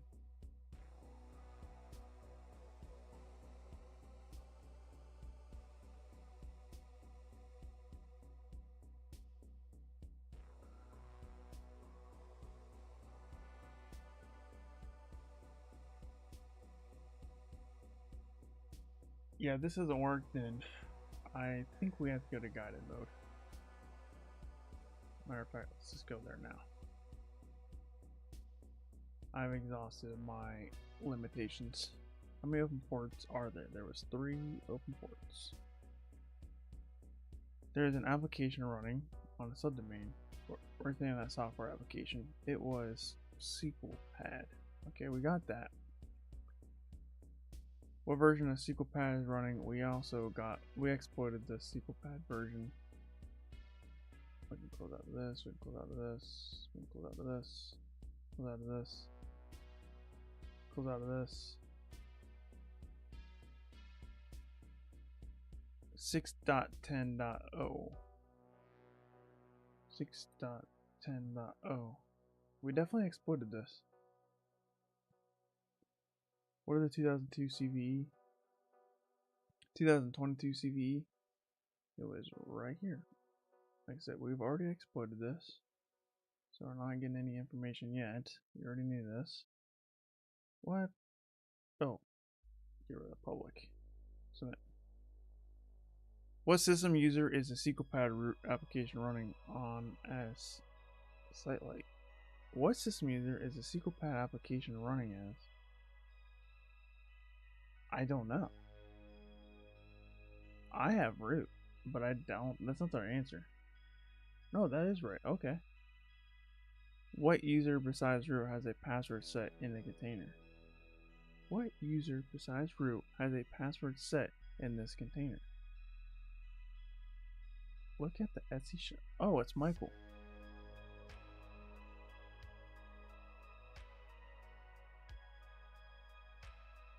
What is Michael's username password? Oh my gosh. I thought about this, but I didn't. I thought about this as like, oh, we can try that later.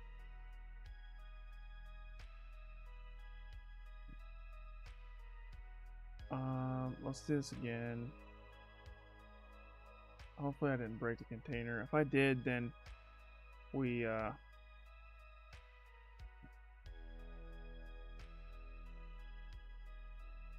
so that it's SQLPad.Sightless.htp. My IP is 10.10.16.35. There we go. This is still working. We didn't crash a container at all. Let's look. Yeah, we didn't. Yeah, I thought about this, but I was like, oh, we can try that later, and then I forgot that we didn't try. Okay. Let's do that.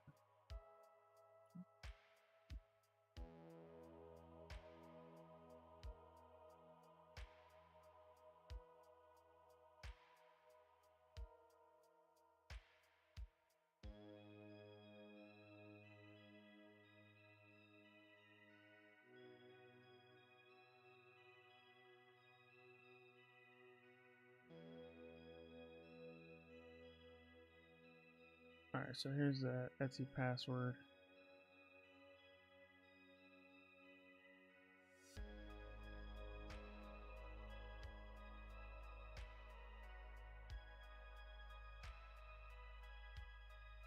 And then now we're going to do cat/Etsy shadow. I should have known better. Now we got to create a shadow file. Which, I forget how to create a shadow file. Is it called unshadow?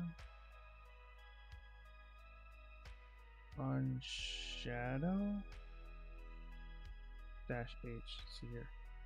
Password file, then the shadow file. Okay. Nano.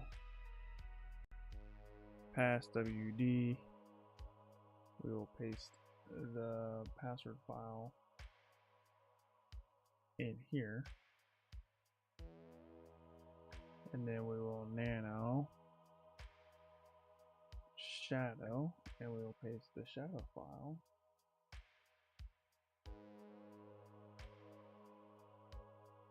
in here. Now we will do unshadow,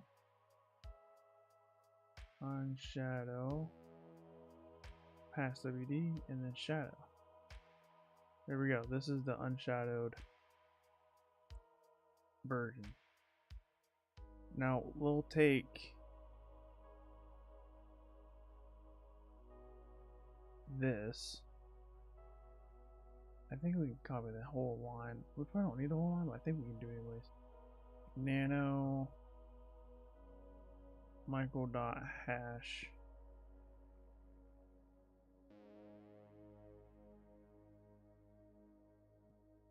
cat Michael.hash. Okay, there we go.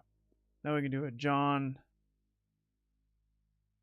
hash.txt, so we'll change this to Michael.hash and see if that works. See if that cracks. Probably does. Let's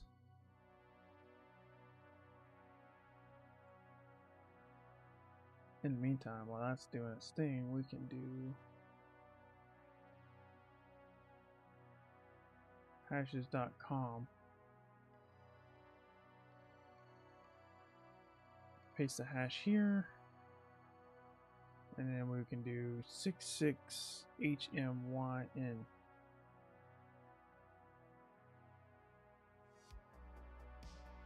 Nothing. Oh, here we go. Insane Clown Posse is the password. Nice. So now we can do SSH Sightless .htb SSH MICHAEL at Sightless.htb. Yes. Paste the password. And we're Michael. Okay. Nice.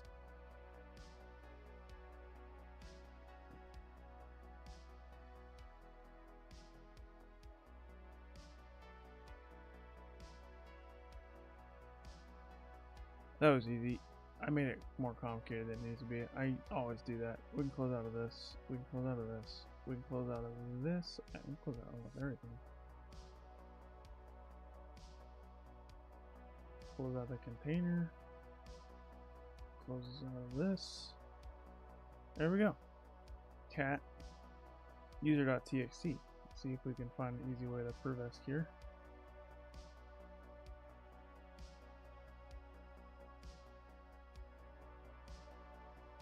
Post the flag. Boom. Alright, we don't want to hit yet. Sudo -l. See if we got anything here. Password for Michael.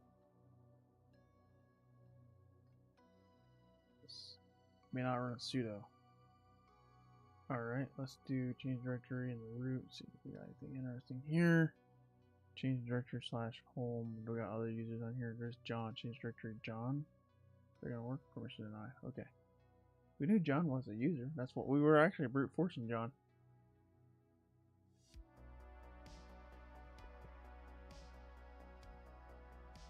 Wonder if we have to become John though.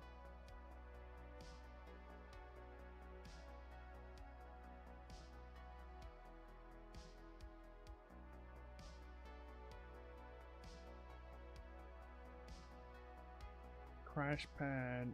Okay. Let's do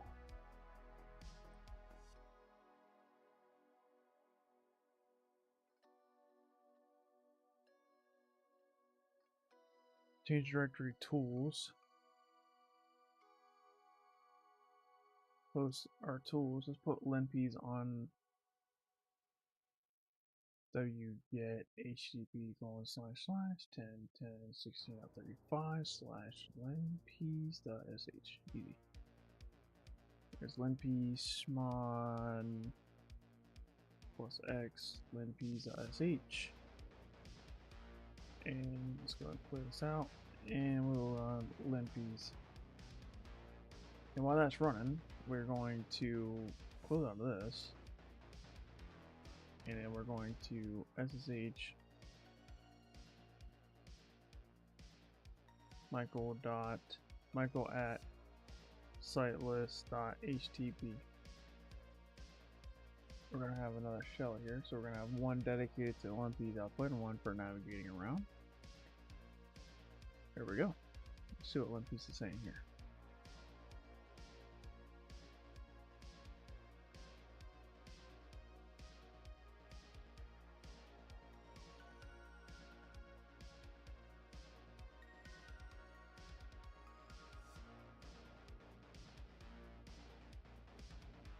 This might be vulnerable to dirty pipe.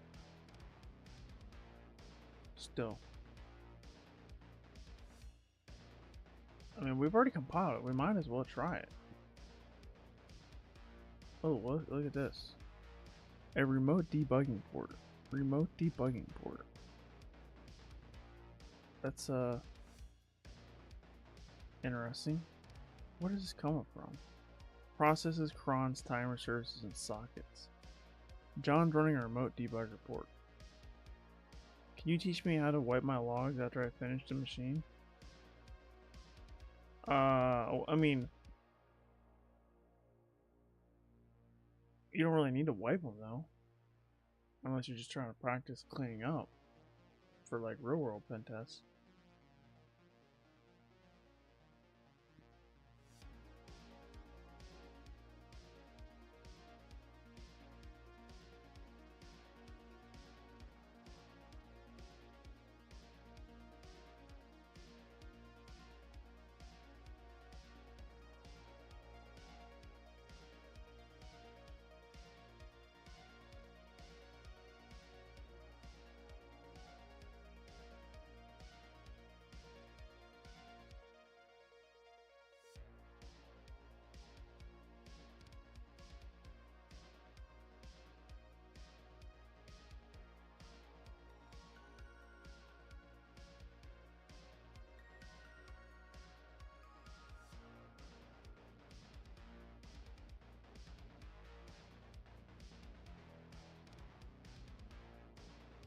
I mean, it depends on what kind of exploits you're trying to do. I mean, that's for cleanup, right? I mean, for this machine, you would have to go to like the SQLPad logs. You have to figure out where those are, if there is any, and then you have to clear it out. Because we took advantage of SQLPad here to get our access, and then you'd have to scrub the root command history because we ran a bunch of commands as root, and any files that you put on the machine, make sure you take those off. And that's so far all I would be able to tell you because I haven't gotten all the way done with this machine yet, but that's where I would start at for this one. There might be logging somewhere else too.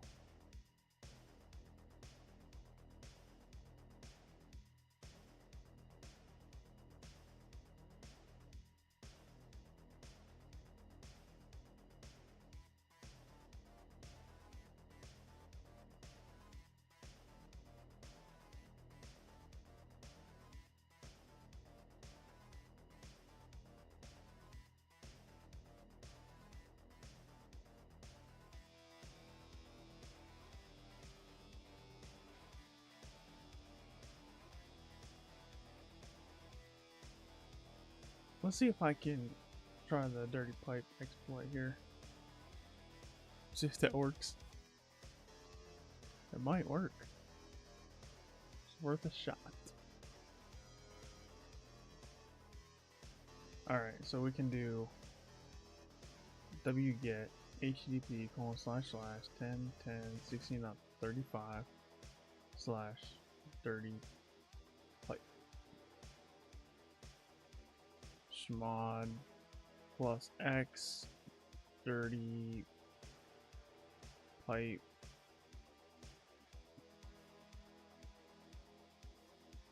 oh, we gotta run SUID. That's right. There you go, SUID.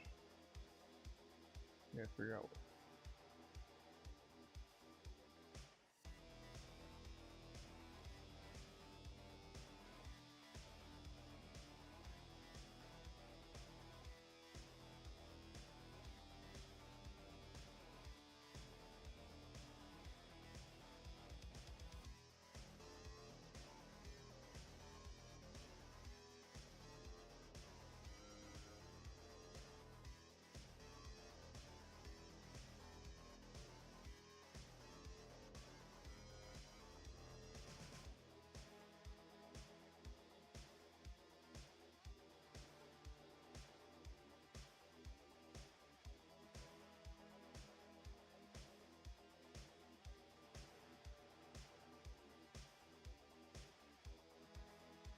Here's what I need.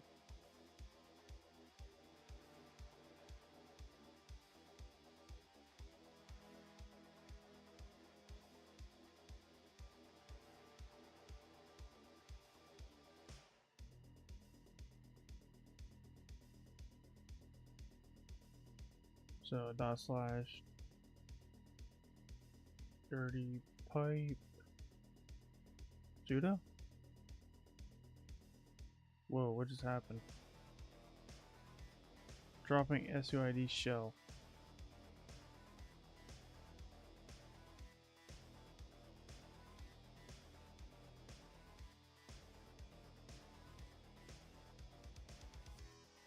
Let's try that again, but instead of sudo, maybe su.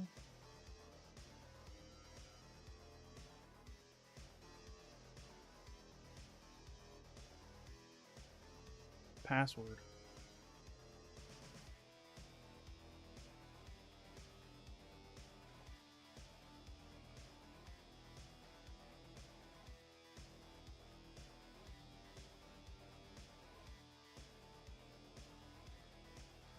Doesn't seem like it's working. Okay.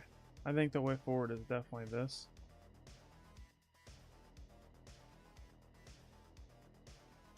What's up, Uslak? I hope I'm saying your name right. How's it going? Thanks for stopping in. Nice to meet you as well. What am I doing? I'm doing a machine called Sightless on Hack the Box. We're trying to hack into this machine. We are halfway done. We already did, but we got to escalate our privileges to the root user, also known as the super user.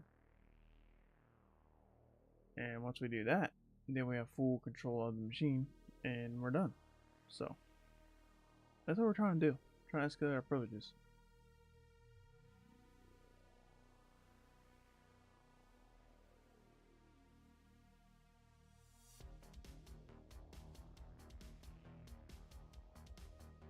Access granted. Ooh, Slack, thanks for following over on Twitch. I appreciate you.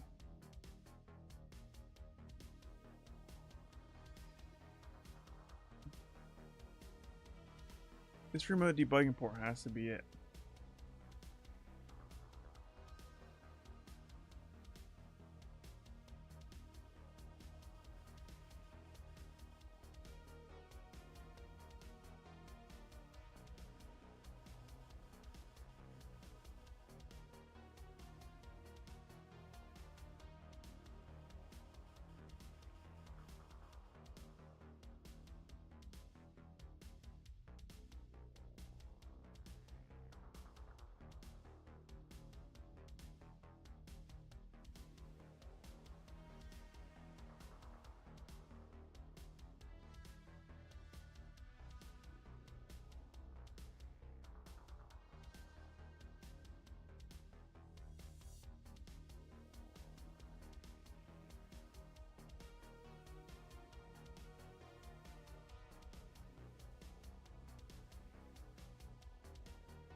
What's up, X Gen 5E? Is it 5Y? How did you learn to do all this? I am new to the field. That's why your video popped up in my feed, so I'm learning. Well, welcome to the stream. Thanks for stopping in. Glad to see you here. Yeah, it takes a long time to learn how to hack, honestly. So the thing is, you got to start small and work your way up. You got to start with the foundational stuff. I would highly recommend checking out my video, How to Become a Pentester in 2025. It's fairly recent. It's not even a month old yet. And that will basically tell you the path that I would recommend. And basically, it's like start small, take baby steps, and work your way up. And it's a long process. And the goal is to learn a little bit every day. And that's really what it comes down to. I think Try Hack Me is the best place to start. Hack the Box is not the best place to start. I know that's what we're doing right now. But Hack the Box isn't very beginner friendly.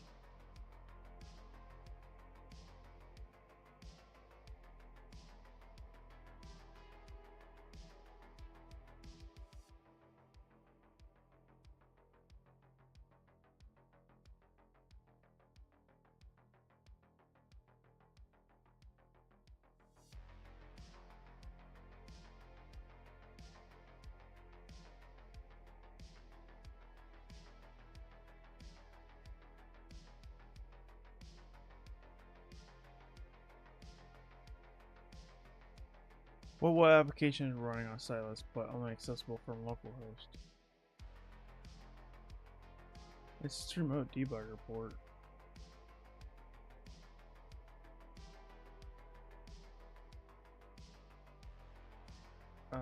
We need to do this.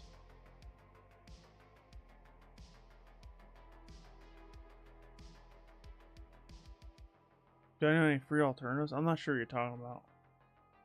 Boost like. I would love to, but they're kind of expensive. I'm not sure what you're talking about. What's expensive?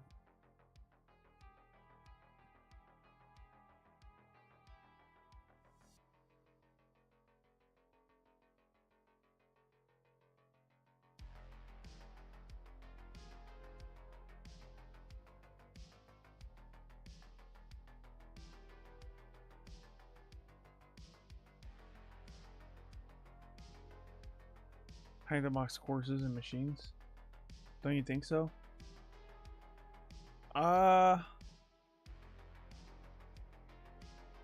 Not really. I don't think so. Because you can get VIP, like the highest level VIP access for Hack the Box for $20 a month. And that might be expensive for some people, but I mean, there's a lot of people out there that spends that kind of money on Netflix and Hulu and Disney Plus. So if you compare it to something like that, it's actually relatively affordable. There's people that the average car payment in America right now is $700 a month. Compared to something like that, it's extremely cheap. There's actually, I think like 30% or like over half of America is paying a car payment that's over $1,000 a month or something like that. It's like crazy. So you compare it to that kind of stuff, it's very affordable.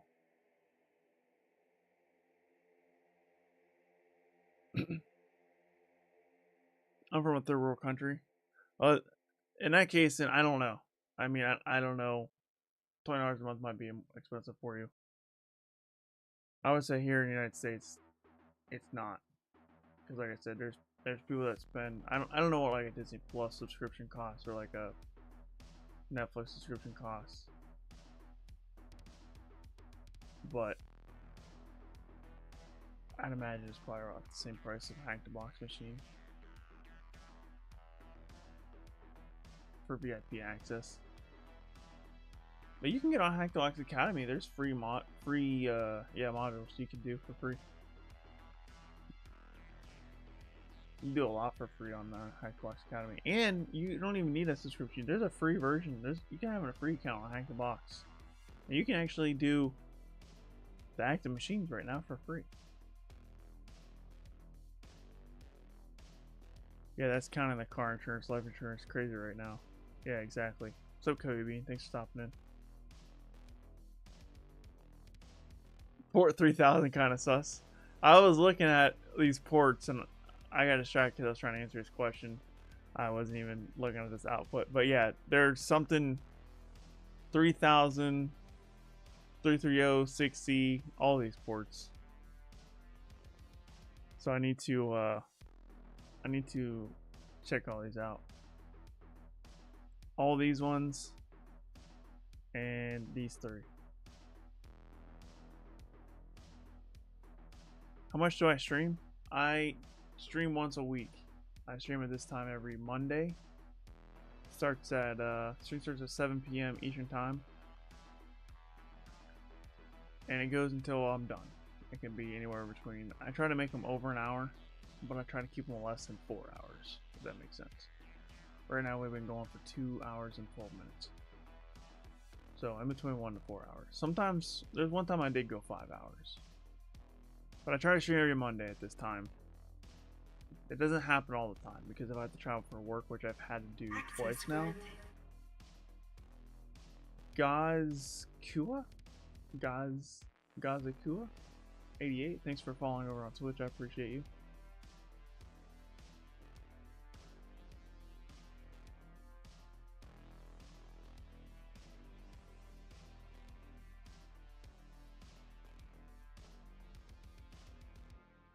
I'm pretty decent. I started learning last year. Man, it's hard. Yeah, it's hard.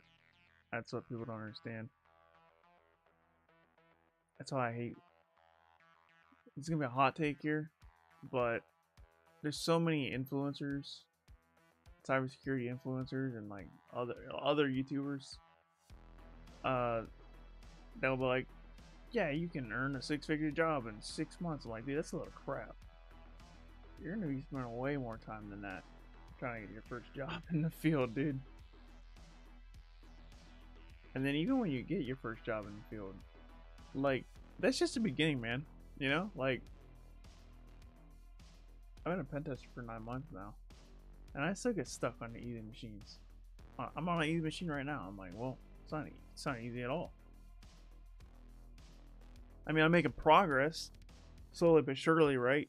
That's all that matters. And I've understood every single step along the way. But it doesn't, like, when I look at the output, it's like it's not completely apparent to me right off the rip. You know what I mean? But I'm trying to make, like, the more reps you do, the easier it gets. But every machine's different, so that's what makes it hard.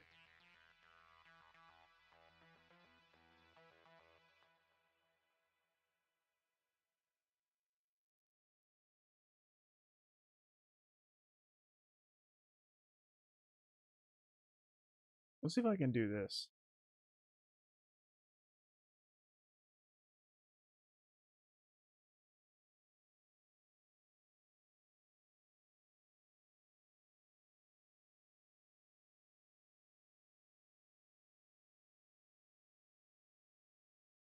We need to try to connect to all of these ports. So that's what we need to do. So I'm going to show you guys how to port forward here. This is not an easy box, bro, by the way. Like, this should be rated at medium, bro. This is kind of crazy. Like, very hard people think it's easy something with boat bounty. The YouTuber make it look easy, but it's really off of the hardest jobs out there. Oh yeah, it's one of the hardest jobs. 100%. It requires you to continuously think outside the box. Continuously.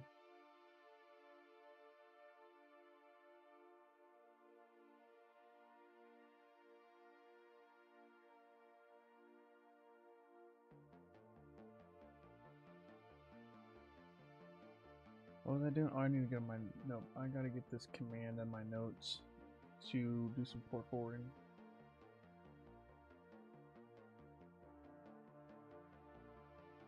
See if I can find it here.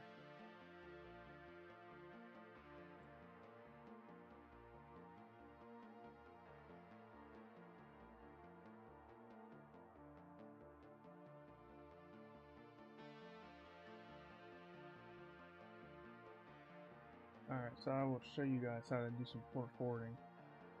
We can close out all this. So this is a command here. And what we want to do is my machine goes here, so it's 10.10.16.35. We'll keep it at 9001, and we will change this to 127.0.0.1, and we need to do scroll up. Why can't I scroll up, bro? Why is it? I just want to scroll up in the terminal.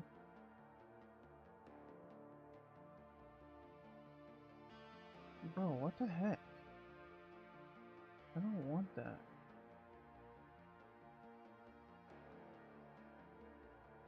Well, I just found something out that I didn't know before. If you hit the middle mouse button, you actually paste your clipboard into the terminal. I did not know that. I've always been doing Control-Shift-C, Control-Shift-V. With your middle mouse, it pastes. So there's that. There we go. Can I scroll up, please? There we go. Alright, so we need to get rid of this number and do 33060. Do the same thing on this side. 33060. And I think we can do this. How many we got? 1, 2, 3, 4, 5, 6, 7, 8. Dang.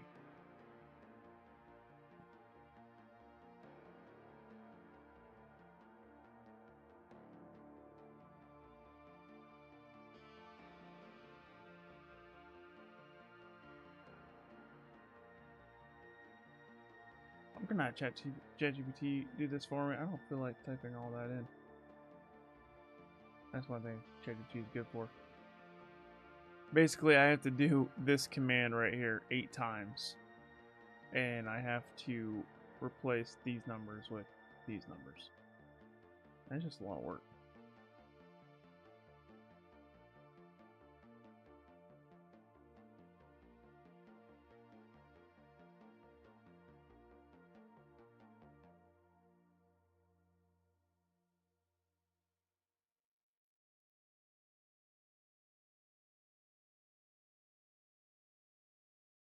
Access granted.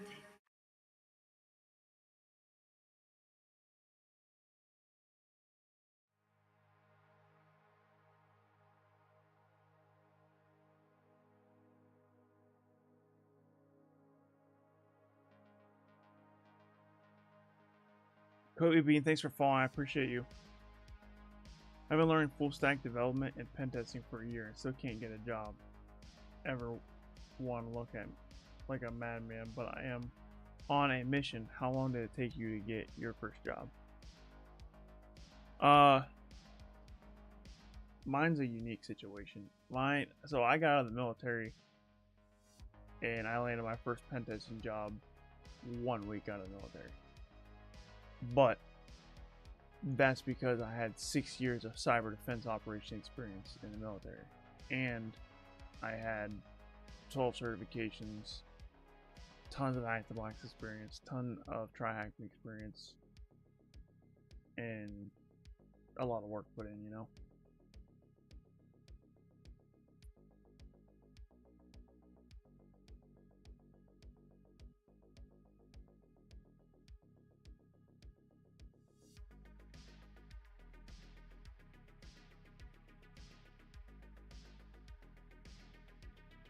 Alright, ChatGPT wrote all that for me, so here we go.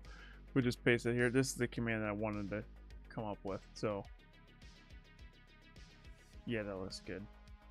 I definitely need to not do that yet.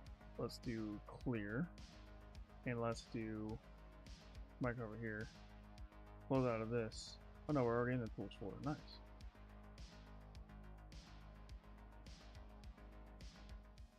What's up, Wiredog? How's it going, man? The Wiredog is the MVP. Congrats on PWPA, by the way. That's pretty cool, man. You said your next search is going to be PWPP. That's one I'd like to get eventually. It's on my radar for sure. What do I need to do? Oh yeah, we need to get chisel. So wget http //10.10.16.35/ chisel. Cool. File not found. How? Oh, I thought I was in tools. Oh, I'm not. Change directory.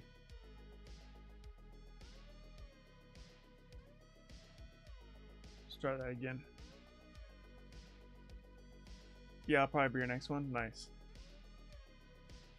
Let me know when you do it, because you're probably going to beat me to it. Let me know how much more difficult it is to go from PWPA to PWPP. I'm genuinely curious on that. Because, yeah, PWPP is not the next one I'm going after. Matter of fact, the next one I'm going after is not even an offensive security certification. I'm actually studying for the OSDA, that's OffSec defensive analyst? I don't know. And you're probably wondering, why are you going after that one, Kyser? Well, the reason why is because I have an OffSec unlimited subscription, and it expires in 2 months. And what I would like to do would be go get OSWE, the web expert, or the OSEP, the experienced penetration tester. Those are both 300 level certifications. But I just don't think there's, like, knowing me, there's no way I'm going to get those certifications in 2 months. Just no way. So because of that, I feel like I might as well use the time to something I might be able to get in 2 months, which is the OSDA. I think I might be able to get that in 2 months if I really buckle down. So that's why I'm going after that certification. I don't really want that. I wanted it like later on in my career, after I've mastered, quote unquote, mastered offensive security. But that one, yeah, I might be able to get in 2 months. That's why I'm trying to knock it out before my OffSec Unlimited subscription expires. So I'm not renewing my OffSec Unlimited subscription. And then once my OffSec Unlimited subscription expires, I'm thinking either going PMPT, CPTS, PWPP, or CBBH. So I'm either going to go hack the box cert or TCM cert. But I don't know if I want to do a network testing cert or if I want to do another web app testing. I haven't decided yet. But that's what I'm looking at doing next. It might be PWPP. I don't know. We'll see. I'm trying to get in while the material from the PWPA is still fresh in my head. Yeah, that makes sense actually. Since the PWPA information is still fresh in my head, it might make sense to do PWPP. I don't know. I might even just give up on OSDA because getting that one in 2 months is also going to be extremely difficult, and just cut my losses and just say, you know, let's go after a different cert. But then if I do that, I feel like I'm wasting my OffSec Unlimited subscription. I'm like wasting 2 whole months of lab time that I could be using, you know? It's a hard decision, honestly. I'm in a weird spot. What's up, Wi-Fi? How's it going, man? Wi-Fi addict. That came out of my mouth really strange. I said Wi-Fi addict. It's been a while since you streamed. PGC streaming. I streamed last week, didn't I? No, I skipped a week. I had to skip a week because I was I was traveling for work. I was living in a hotel. Last week. Was it? No, I streamed last week. It was 2 weeks ago. 2 weeks ago I was traveling for work. And I was in a hotel and I couldn't stream. That's why.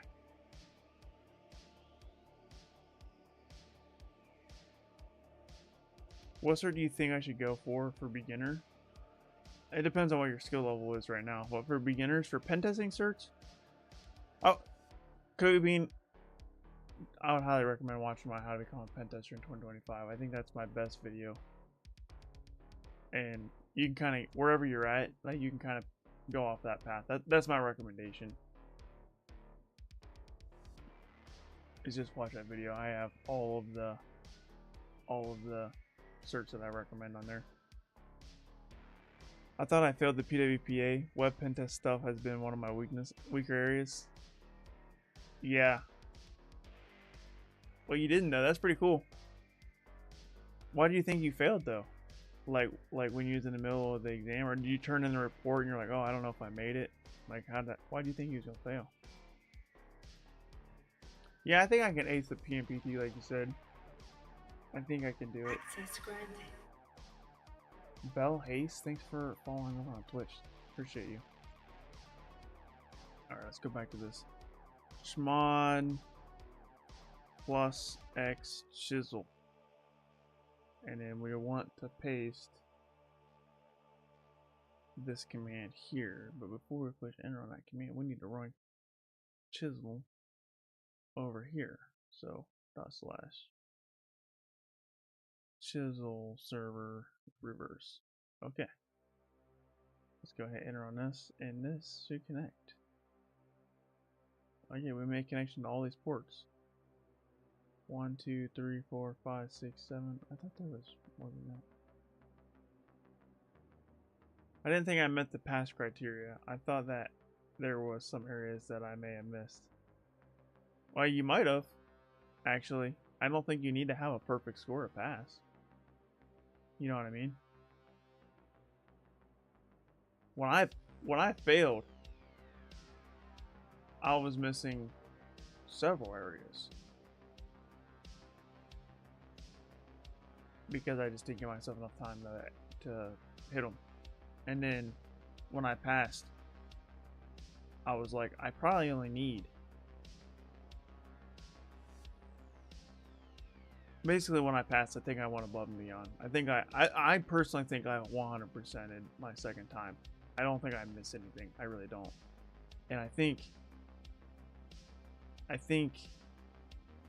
if I would have left off some of the things that I put in the report, I still would have passed. If that makes sense. So you might have missed something, but you still got the pass because you don't need 100% to pass. I listen to what you said about using up all your time. Yeah, good. Yeah, that was my fatal mistake. I was like, man, I got enough here to pass. Like, this is just a junior level certification. What could go wrong? Everything could go wrong.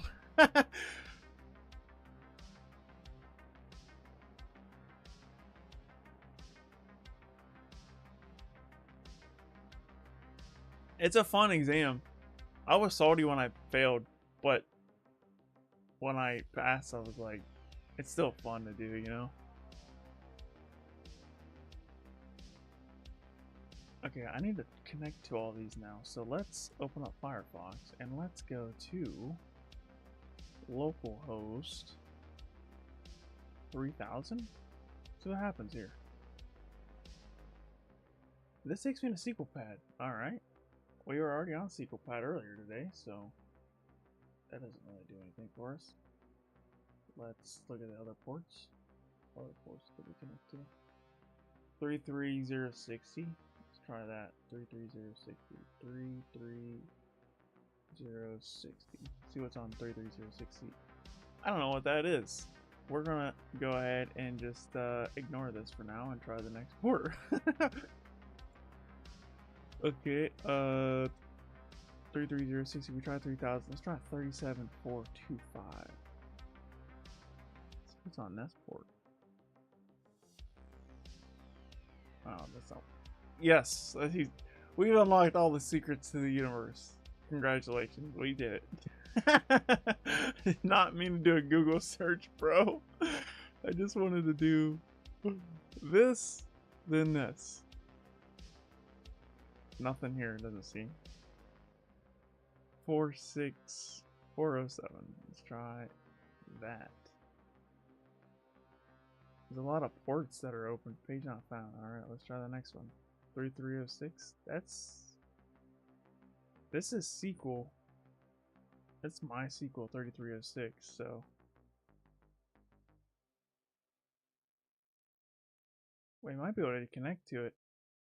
Ooh, Ubuntu. Got packets out of order. Shaw password. I think this is SQL. 8080. Let's check 8080. We should check that one first.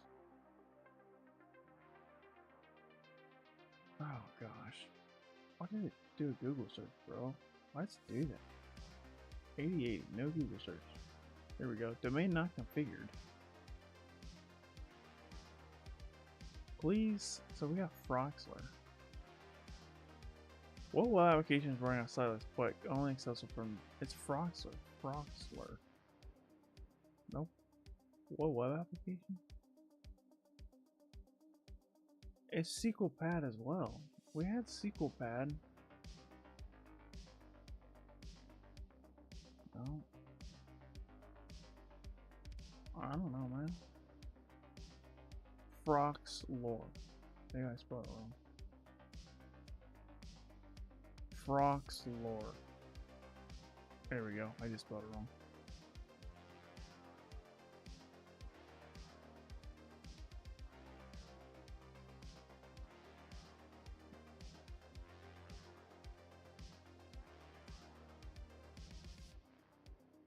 Is there a version number for this? Let's look up Froxlore exploit.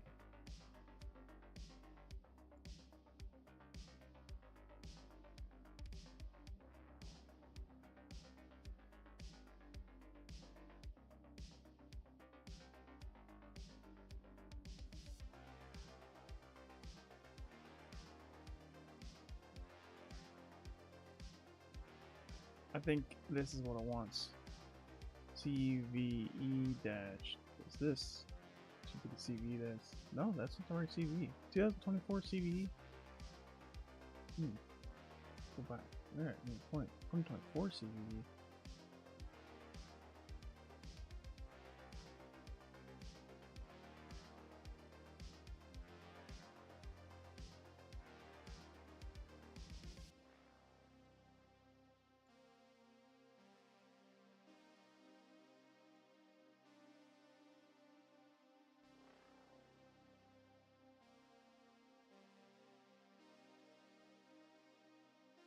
This one?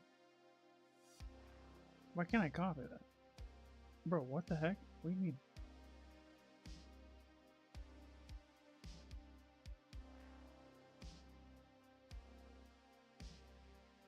What user is configured in Froxlore with an account and FTP access? Alright, let's go ahead and exploit this then.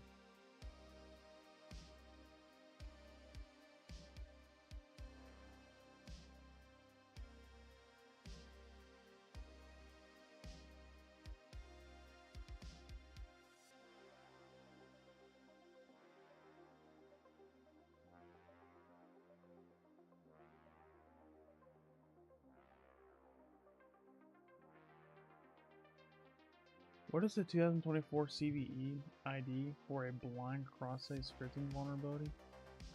A blind cross-site scripting vulnerability in processor that can lead to admin access.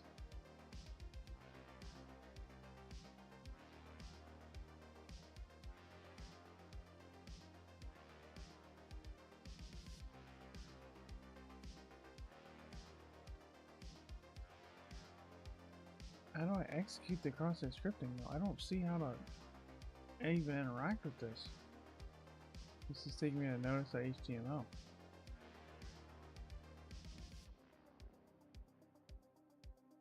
Domain not configured.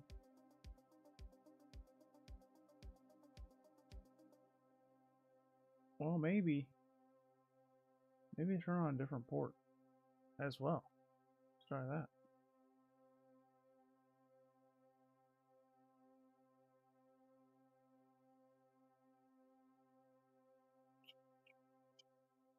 I don't see nothing here. Okay. New query. We can close out of this. Close out of this. Close out of this. Close out of this. Close out of this. Close out of this. Close out of that. That.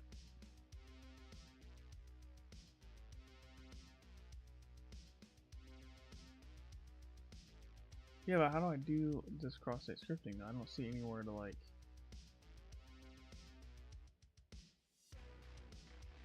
I don't see anywhere to like actually do cross-site scripting.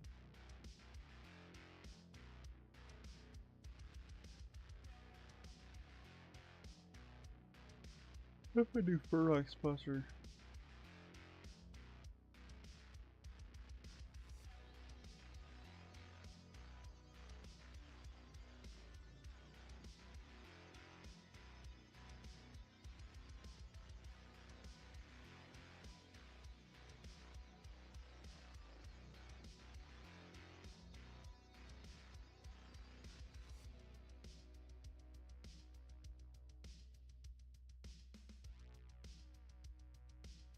See if it finds any interesting endpoints.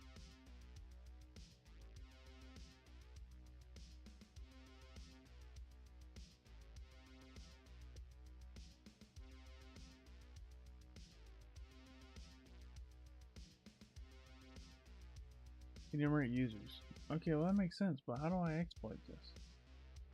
Search for vulnerabilities in furlocks. Okay, we did that. We figured this out. I gotta figure out how do I.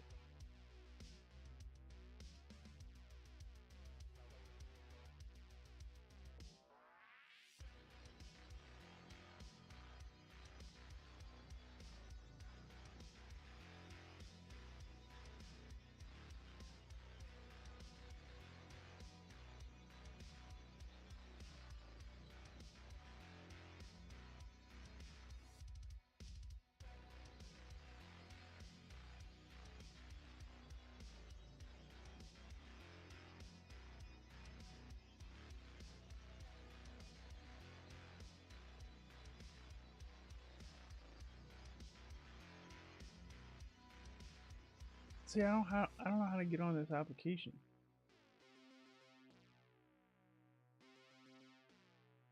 See, if I was on this application, this would make a lot more sense to me, but I don't know how to get on this application.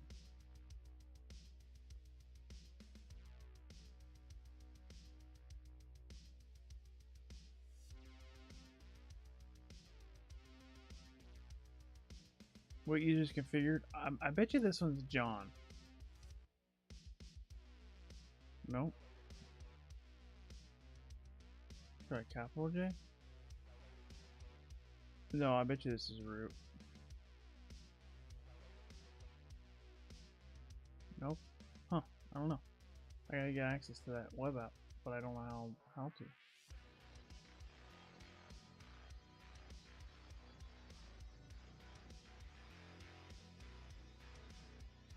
slash action. Whoa, dude.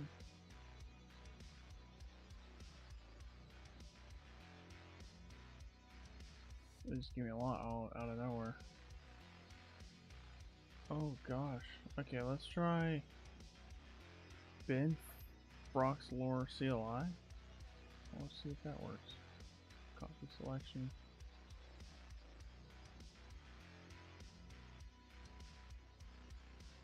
Can I go there?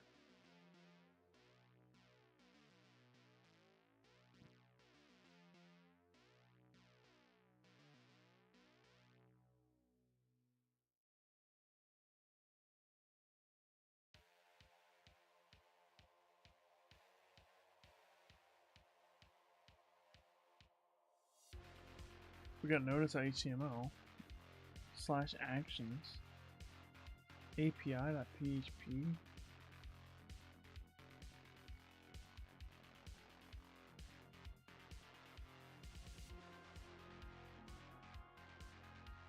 Well, that didn't get me nowhere. Let's go to the cache maybe.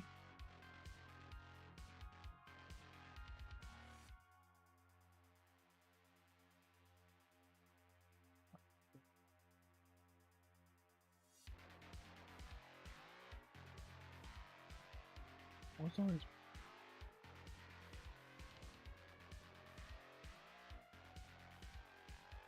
Copying doc. Can I just go to index.php?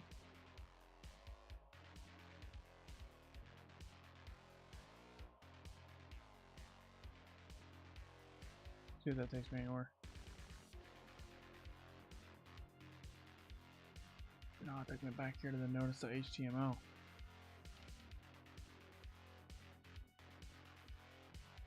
Yo, what's up, Redwood? How's it going, man?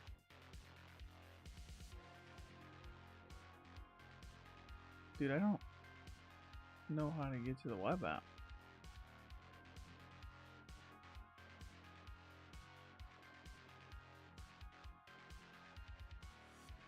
Oh, here's admin.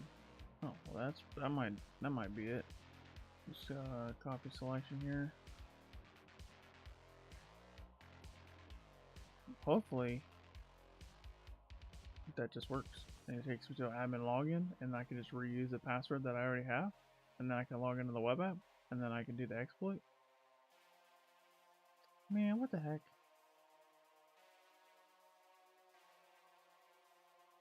How does that not work?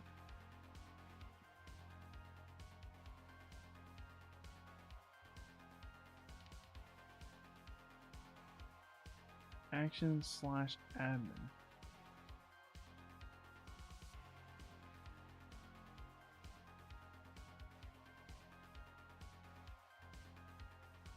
Nothing's loading, dude. What happened? Oh, I don't know. I'm just trying to figure out how to get on the web app. Like, what I'm looking for is I'm looking for like this. Like, this is the exploit that I need to take advantage of right here. There's a nice documentation on how to do it. But the problem is, I can't get to the website. I can't get to the admin. Let's do /admin logger PHP.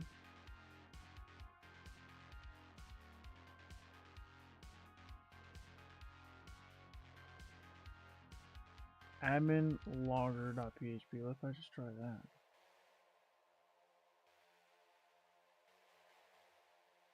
Admin, is it logger.php? Is it underscore? Admin underscore logger.php. Oh, see if this works. Bruh.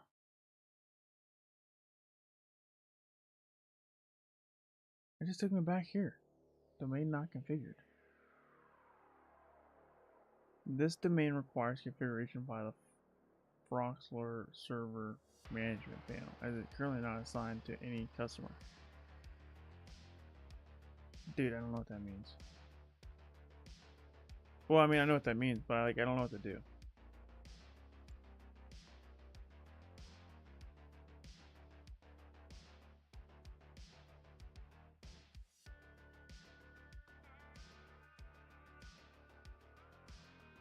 Like, I don't know what to do about that.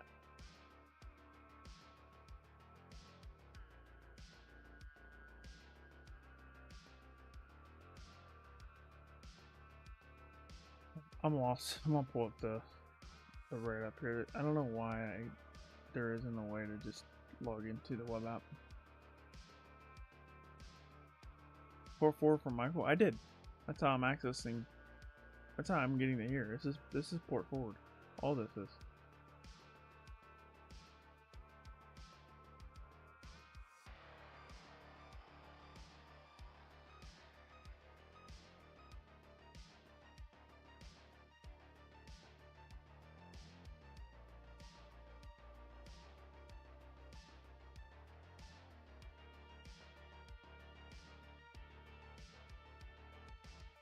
I imagine what I'm looking for somewhere down here.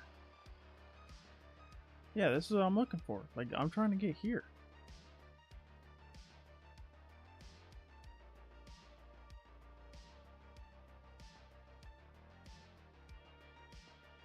I don't get that.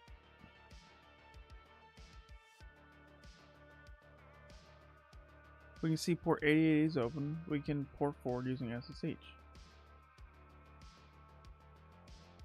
Well, I'm port forwarding port 8080, but I don't get that.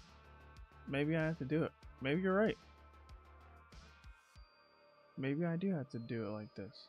I would be surprised if this works. But it's worth a shot. I think there's something wrong with my box. Let's try this again. Let's try this.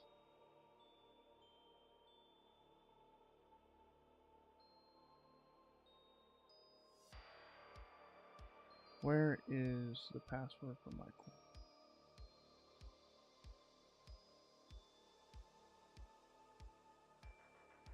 If this works, I'm going to be really confused because I did port forward port 8080. Alright, let's try this now. Let's go to here and change this to 8081.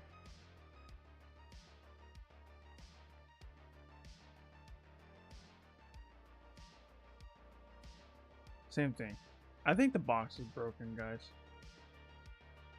I'm gonna revert. That's what I'm struggling on. I think the machine's broken, dude. Let's go ahead and revert. I'm convinced that it is, in fact, broken.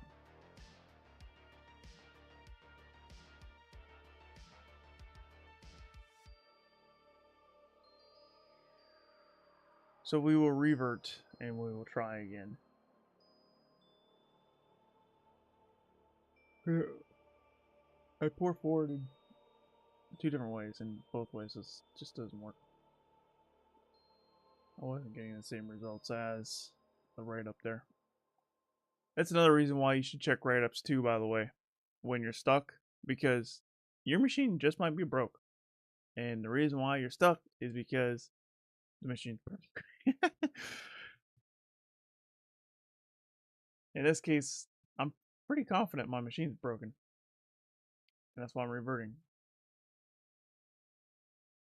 Hate the box drives me crazy sometimes. Yeah, it does. What's up, OOS UI?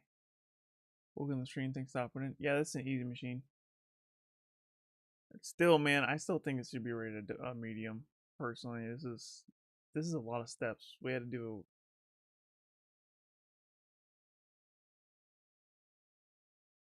SSRF to RCE. That makes sense, but I'm not on the web app yet. But there's blind SXS that's here that we can take advantage of. Anyways, let's go ahead and try this again. Clear. Oh, it's not gonna let me do that. Okay. Let's go and close that. Let's also close Chisel. I don't need that anymore.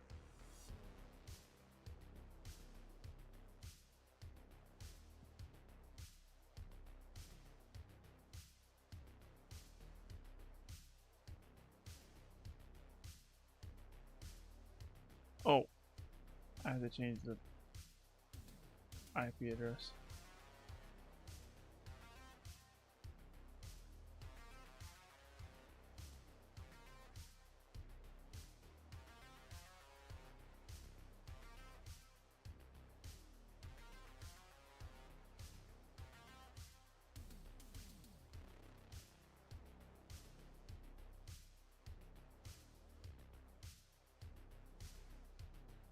try that again.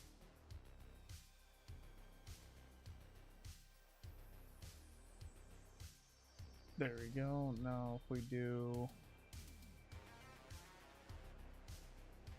http://localhost:8081 should take us to the login. Dude, why does it say domain not configured, bro?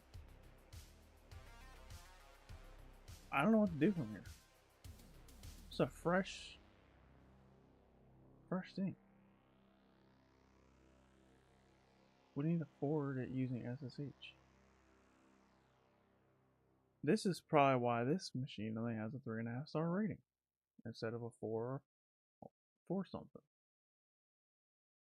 Because it's broke. I can't progress. Upon accessing the port, we come across a Froxer login page. Yeah, I wish. I wish I was coming across the login page. Let's see if there's a solution to get.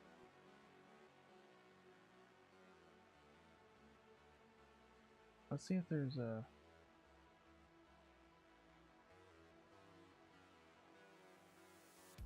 another walkthrough that we might be able to find.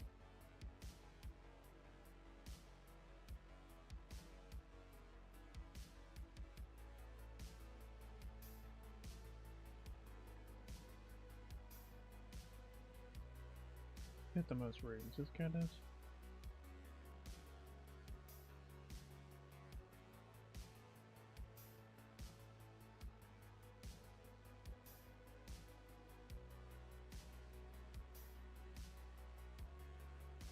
Here we go. Trying to access shows some kind of error message regarding domain configuration. I assume this is due to the fact that I'm not using the proper domain name to access the service.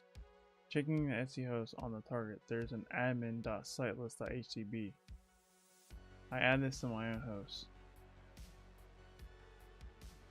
and map it to 127. Oh, okay. Got it. That makes sense. Okay, maybe my machine wasn't broken. I just missed a step. Okay. They didn't put that in an official walkthrough.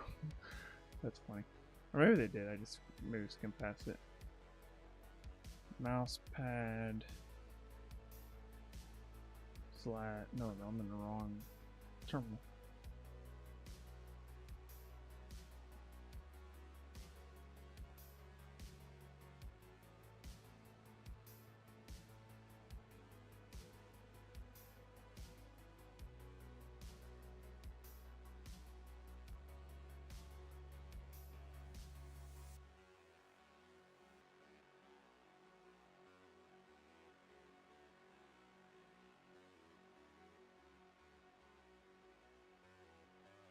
And we will tie this to 127.0.0.1.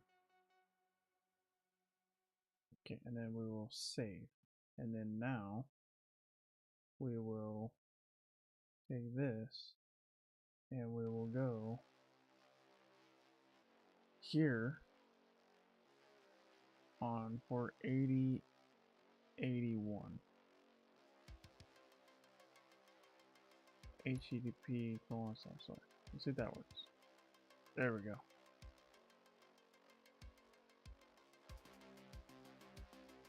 Let's see if Michael's password works on this.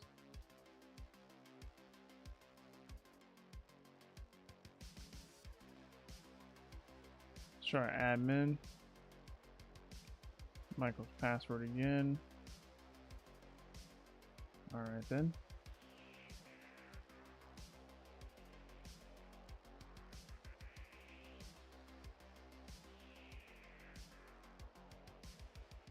Why did the brute force this?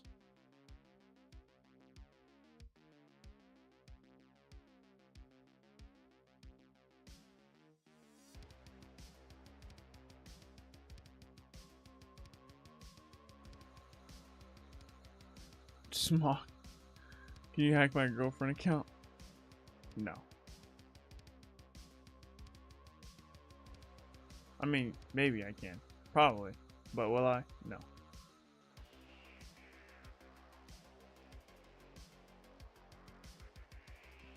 Oh no, you guys saw my password. No, that's the Michael's password.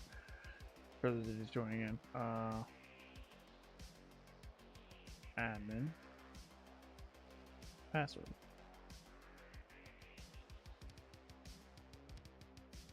Admin. Let's do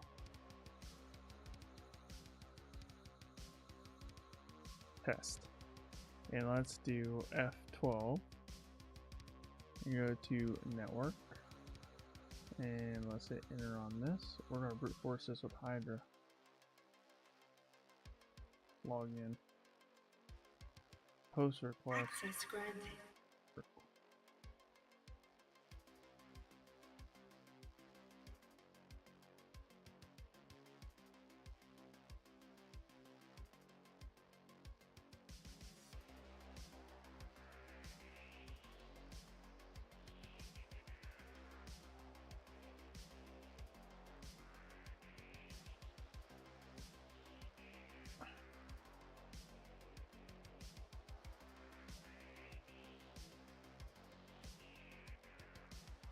CM Coffee Dev.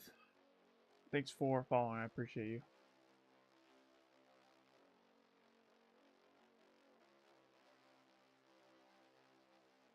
Let's get this raw request. Alright, let's just try to brute force this with Hydra, I guess, dude. I don't know. Let's go to my GitHub notes. I got this in my GitHub notes. Let's do github.com/Kyser. Go to my repo. We will go to hacking notes. And we will... Dude, 28 people have started this. That's kind of crazy.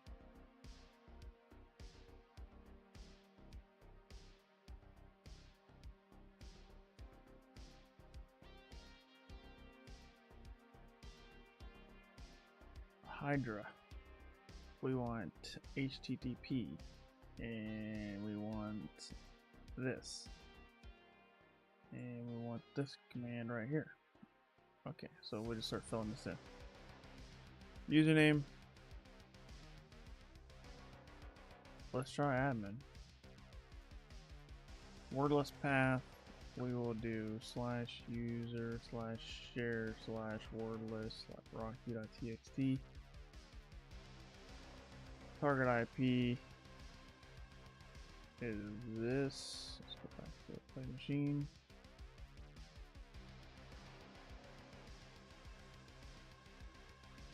And then the login page path. No, we don't want the IP. We want HTTP :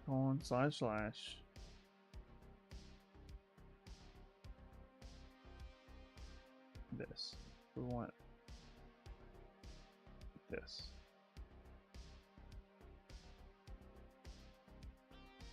And then we want slash.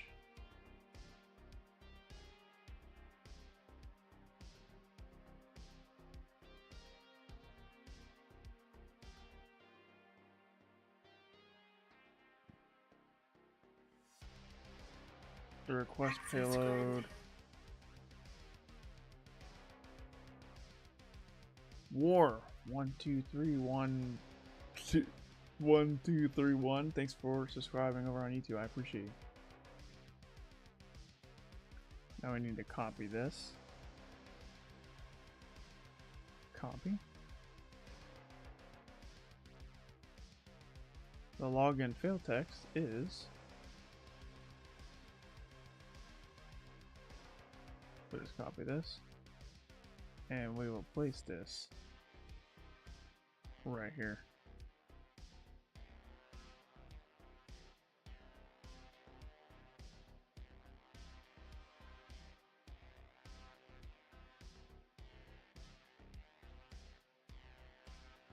With escape the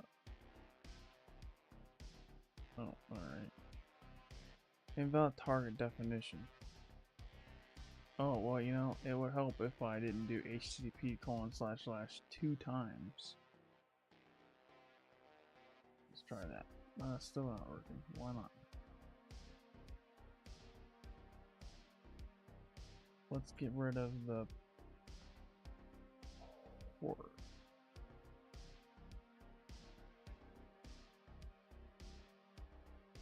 How do I specify port? It'd be cool if it was just, you know, P for port, but this tool doesn't do such easy things. It's -S. I knew something weird for some reason. Like, they're not even using -P anywhere else. Why can't we just do -P for port? Alright, so I think I gotta get rid of the :8081 right here and do a -S 8081. Let's try that. Invalid target definition. Why? HTTP:///admin. Either you use www or you use module : / doesn't make sense. Do I just get rid of the HTTP then? I think that's what I think. I just gotta get rid of the HTTP altogether. Bro, what? Needs at least the string. Oh, gotcha. Okay, we made it. We fixed it. Login name equals. We gotta do caret all cap user, and then for test, delete that. Caret all caps test, another caret. Let's see if that works. See if we can brute force a login as an admin user. I mean, I don't know where else to get the password. Bro, this box has been harder than easy in my opinion. I don't know.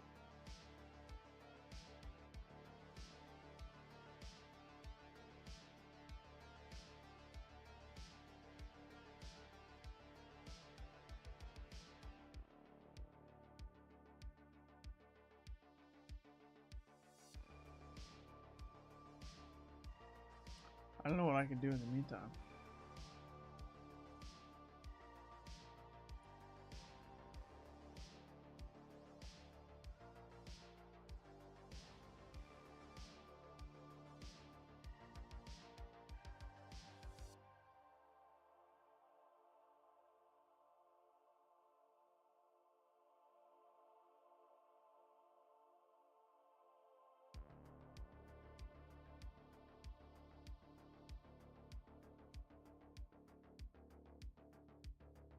Oh, this is the password.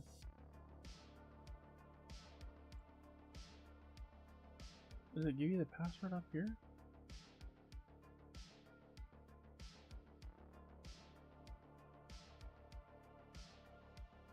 I don't know where he got that password from.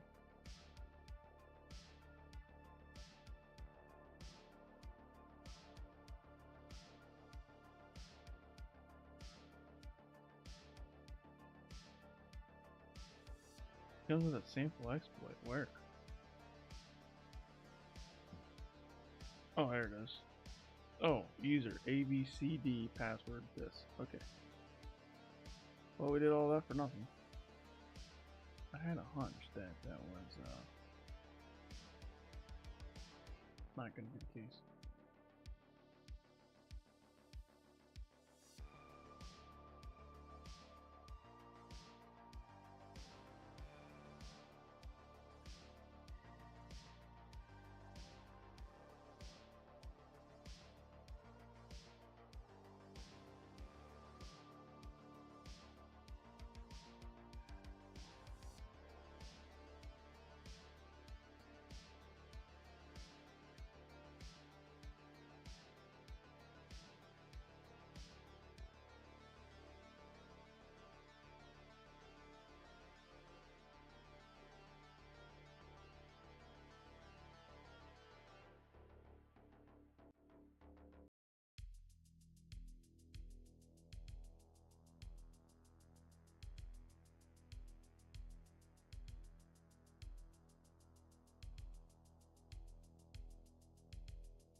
What the user? ABCD? ABCD. Paste this password here.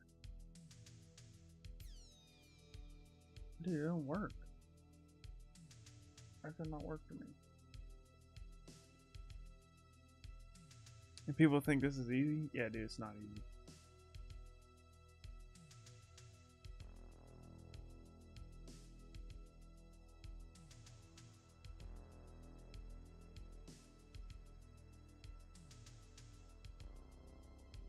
I don't know why that...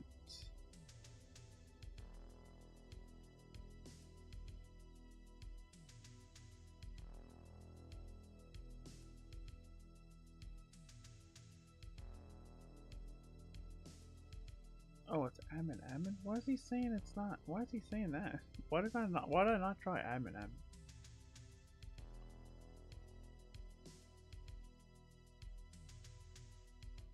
No, that didn't work, because, yeah, brute force would have got that. Bro, what the heck is the password for this?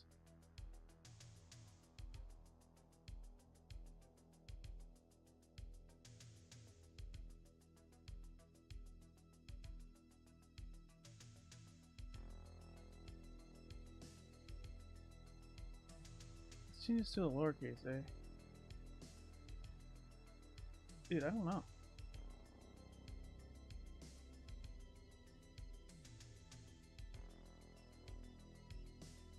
What's up, Drama Dialogue? Thanks for stopping in. Glad to see you here.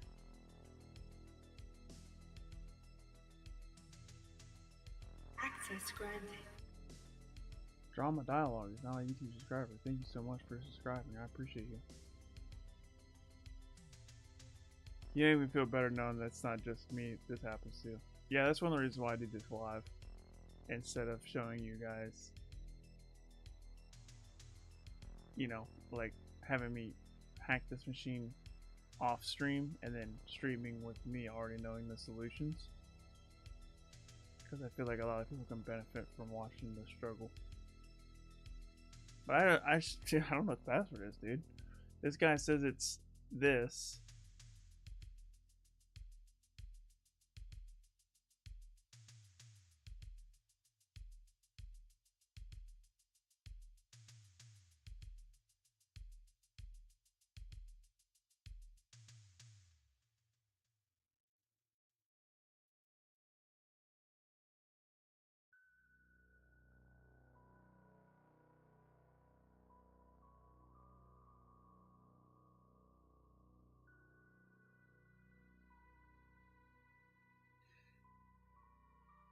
The official write-up says admin. That didn't work for me either. So every machine I do is like this for me. Like I'll read like 4 write-ups, and I could try everything that they're doing, and like literally like to the letter, Access and then it granted. doesn't work for me. Tuss if PK, thanks for following over on Twitch. I appreciate you. Do you read the chat? I do read the chat. I did welcome you into the stream, Drama.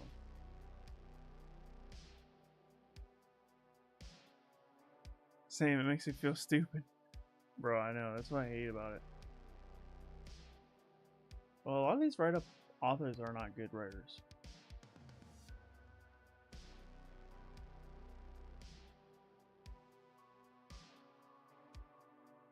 I would say, yeah, 90% of the walkthroughs are just horribly written. And you have to read like 4 of them, and then you have to like come up, like make a conclusion based off of that. Yeah, speaking of that, let's just pull up another write-up.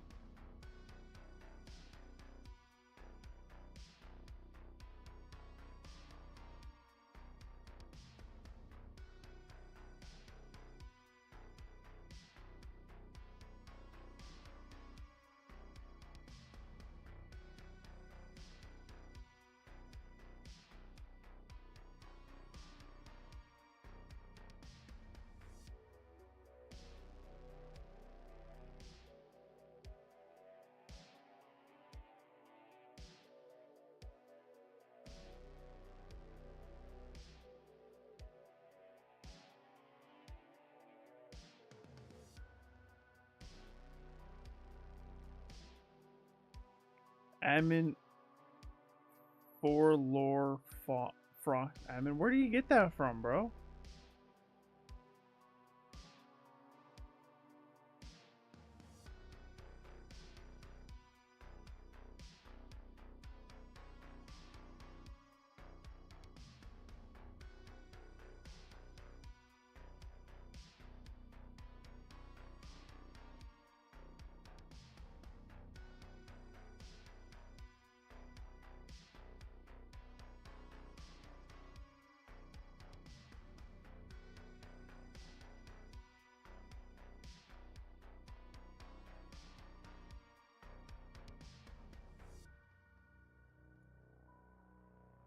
Oh. So there's someone continuously logging in. That he stole. Well, you can steal the session cookie, but the session cookie doesn't last very long. So he intercepted the logins, and because HTTP, he got the username. Bro, I never would have figured that out by myself. By the way, this is why guided mode isn't the end all be all. Like guided mode is hardly a help. You know what I mean? Like it doesn't say anything about how to do this. But those other write-ups are like, oh, just use admin. Just use. I mean, well, let's see if this works first. I trust this guy's write-up because he went through like 4 extra steps to get this password. There we go. Yeah, that works. Nice. Okay, now that we're on the machine, we can finally do the exploit.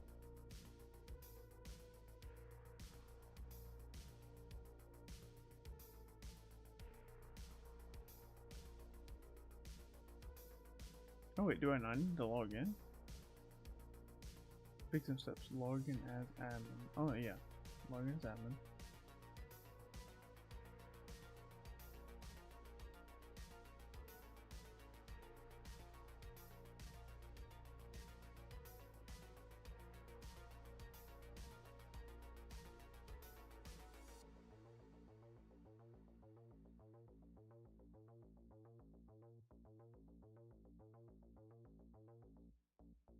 Yeah, but I don't even know with cross-site scripting. What can I do with cross-site scripting? Steal session cookie? I've already logged in as the admin.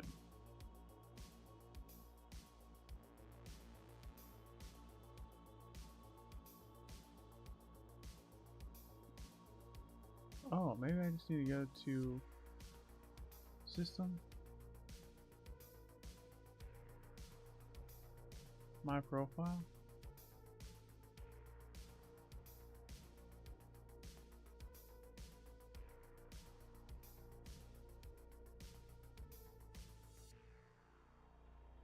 Oh, nice.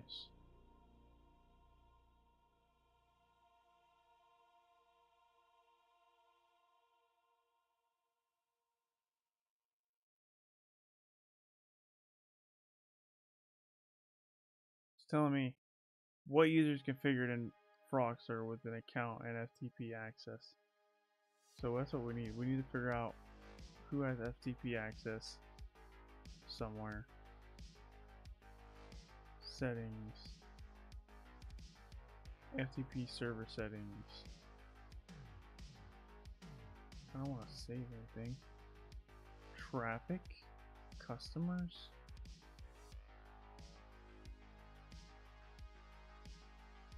Database validation. System.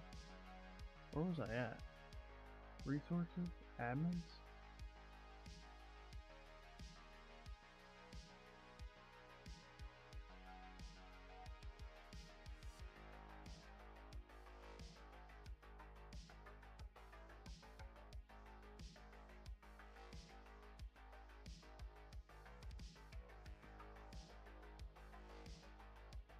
Configuration.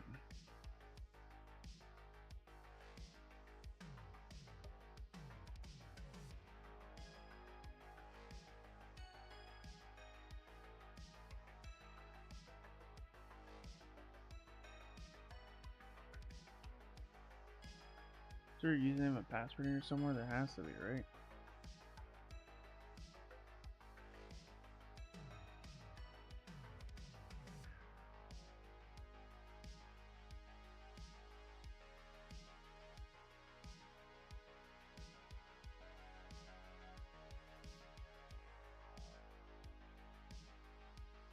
He went to resources and then customers. Bro, I ain't gonna lie, man. I'm pooped. I'm tired, man.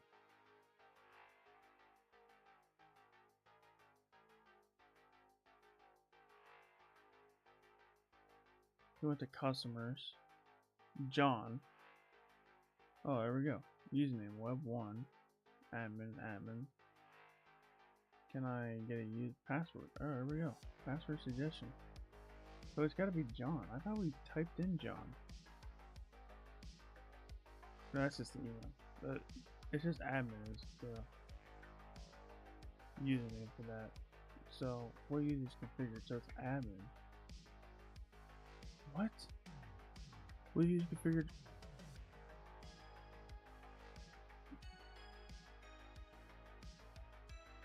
Can't. You didn't use it. I did. That's gotta be it. That's not it. Oh, it's web 1. That's why I got that then. Web 1. What is the name of the file in the backup folder accessible over FTP as web 1? Oh gosh, now we're gonna go back. FTP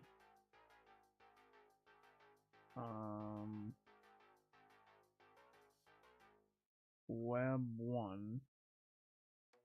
We'll paste this password here and then we gotta get the IP address.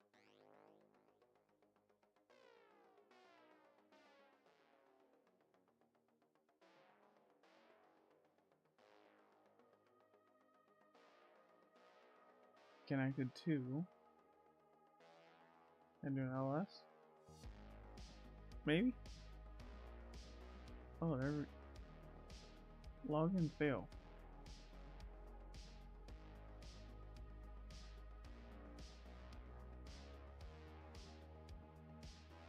SSL TLS required for control.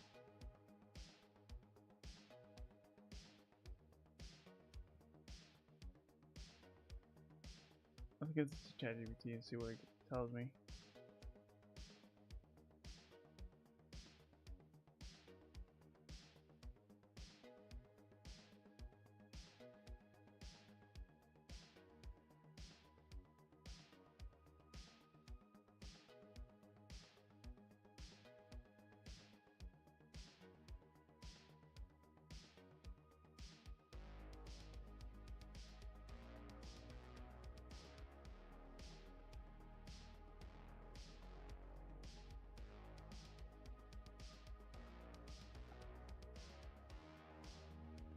It's saying do FTP-Z SSL and then the IP address. That did not work. Bro, what the heck? Everything's weird about this box. Literally every step of the way has been weird. I've never seen an FTP that just didn't accept like a standard. Like, hey, let me just connect.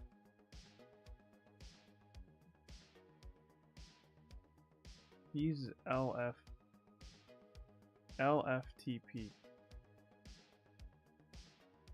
LFTP, is that in?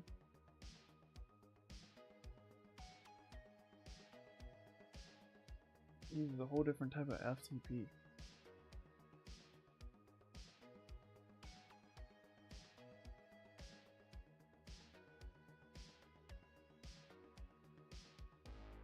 -U web 1 dash use the username and password for authentication.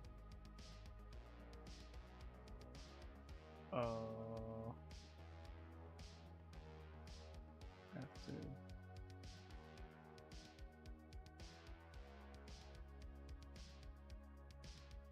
What do you mean, bro?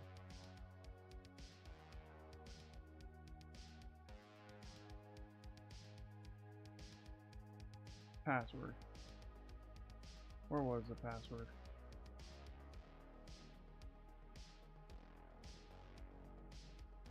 It's over here. Oh, that's not the password. That's just a password suggestion. How do I get the password then?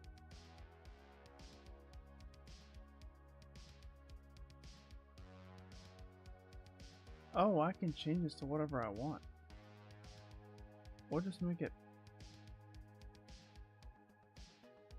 password. Oh, easy enough. Oh, it doesn't have that complexity. Of course, of course. Well, we'll just make password 123. Save. Okay.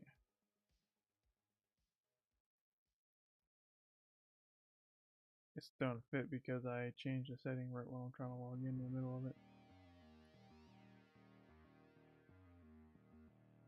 There we go. Am I in? Am I in the FTP server?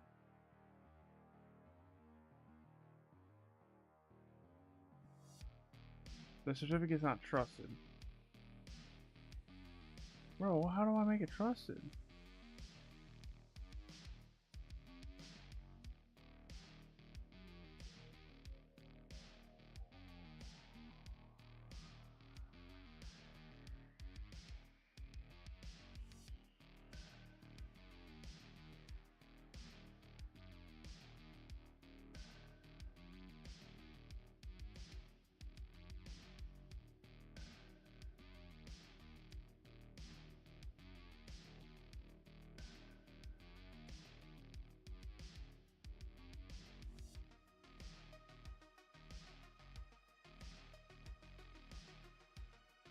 Can I do that?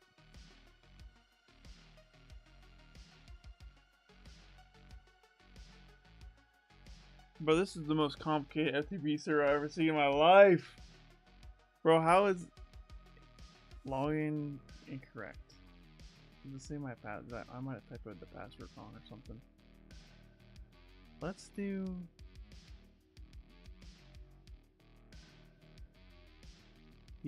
PASSWORD 1, 2, 3.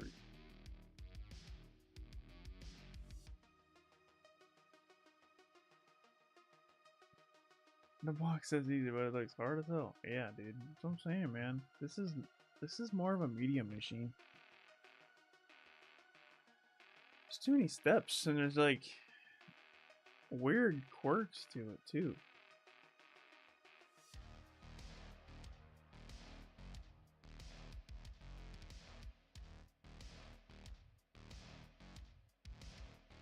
I have to do like this weird FTP. I have to do this weird command here. Let's see if that works. Can I get that?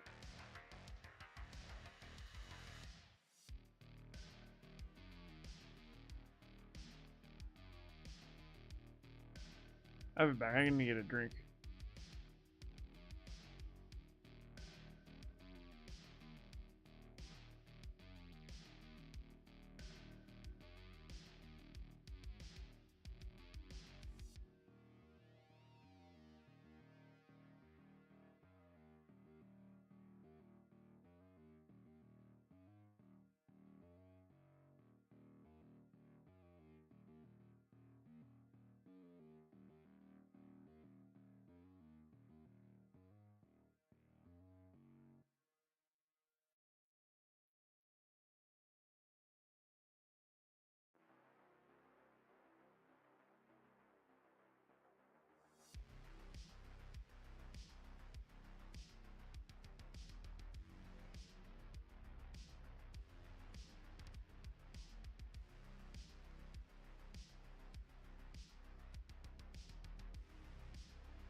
every turn.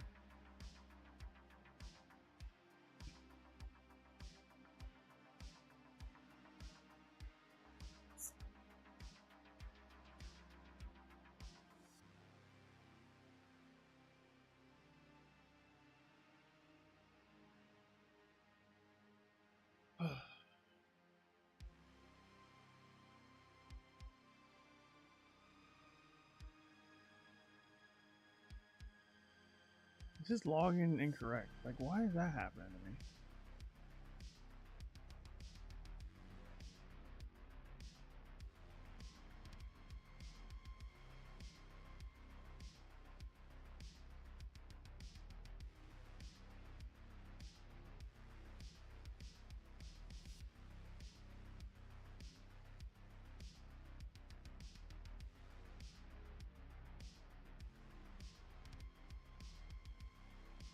So this is what he did. Let me just follow these steps.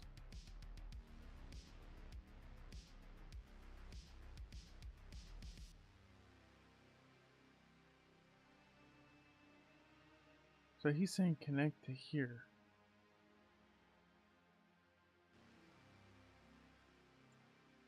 Let's just go ahead and exit. So what's he doing? I've never used this tool before. So he just does LFTP. Okay, enter. Then he does this. Okay, I was doing that as well. Okay, and then he does connects. I never did that. I never did connect to Sightless IHTV. So maybe that was the problem. Login web 1. Login web 1. Password. There we go. That worked. Okay. I thought I was like, what the heck's going on? Like, I set the password to password 123. But I needed to do this command right here. I was missing this.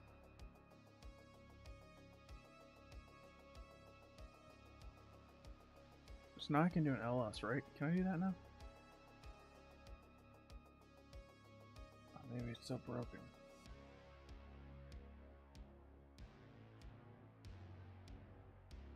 Why does mine do this stupid feat negotiation when no one else does? What? Login incorrect. Bro, what are you talking about? Let's try...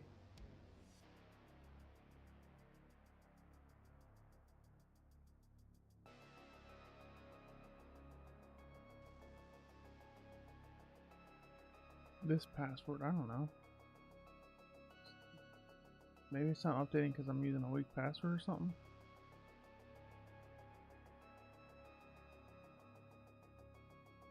Let's now try...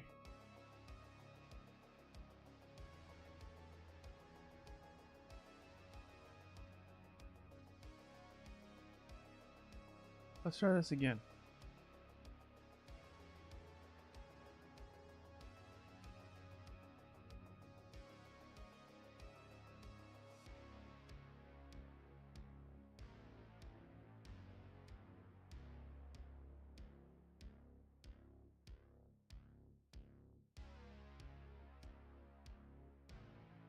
What's up, MSEC? How's it going, man? It's not morning for me, but good morning for you. It's a light at night for me. How you been?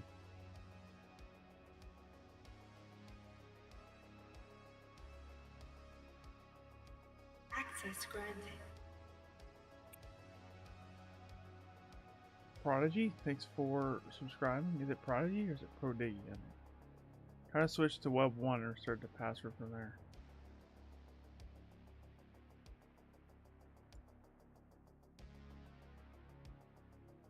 Oh, you're saying switch one.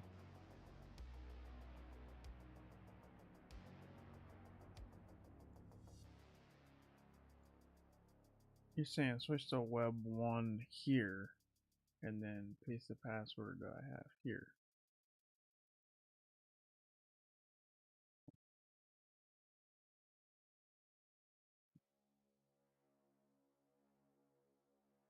Is that what you're trying to say to do? Doesn't seem like it's working. Oh, there it goes. Oh, there we go. Maybe that's what it was. Can I change password? Oh, there we go. Old password. I don't know the old password.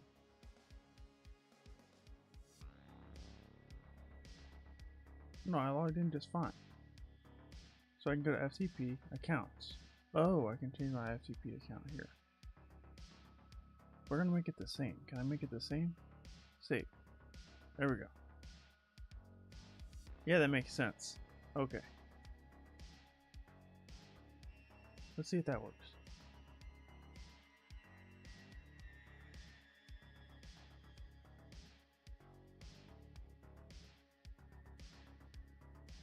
Password.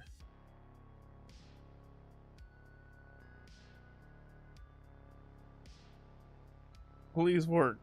Please just let me list the contents of the directory.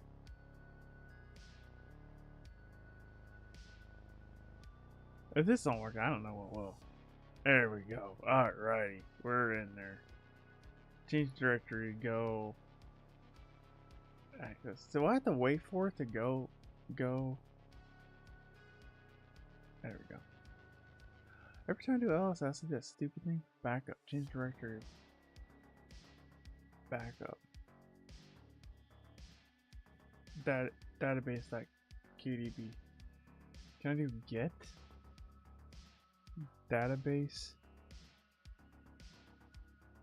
Can I just do a get like that? Bytes transferred. Okay, let's see if I got that stupid database in here. Database? There it is. Okay, so we're gonna move this database.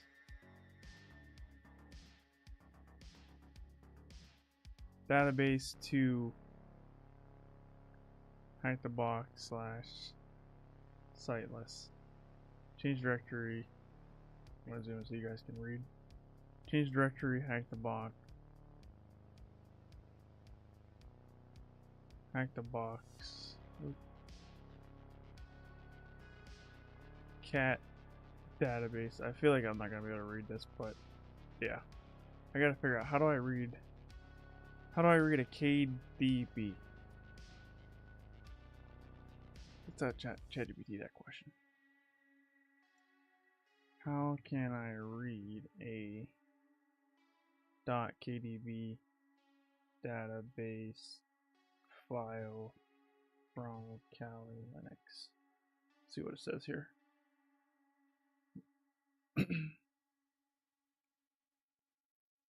I know it's a key pass.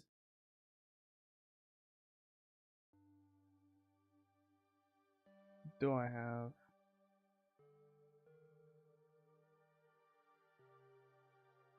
key pass XC installed already? I do not. App install.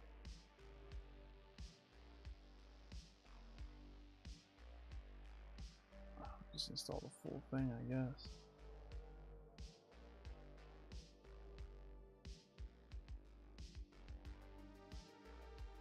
See if that works. Continue, yes.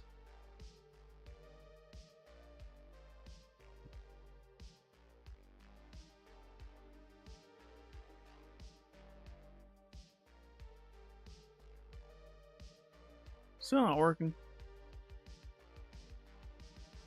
Run an app get update. App get update. That should work. That should do it.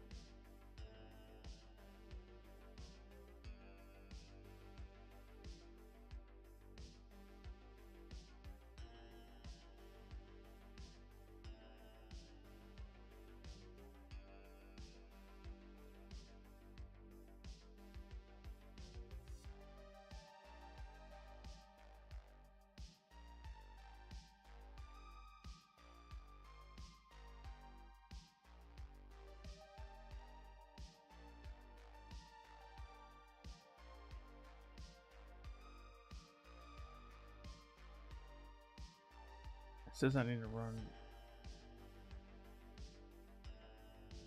Your session is running obsolete binaries.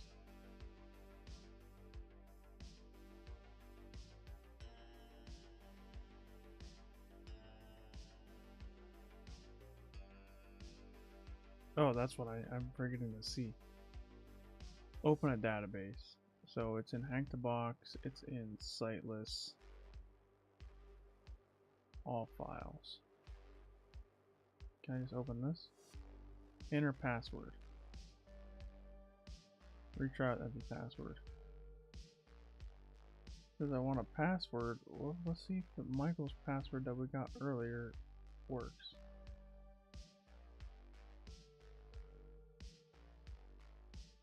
Bro. This is no easy machine, bro. Why is this considered easy?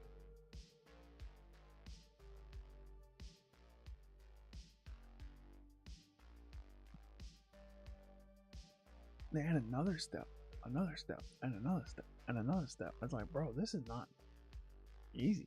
Compared to what these machines used to be, this is like hard.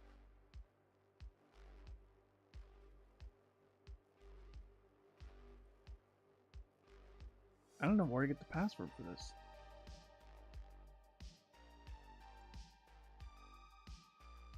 I think there's like a... I think there's a way to... How can I use John to crack the pass for this?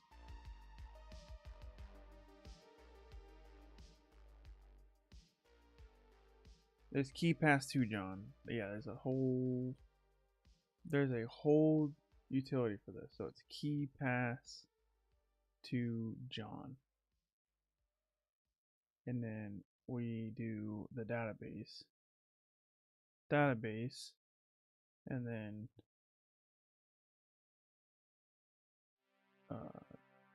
database dot hash inline.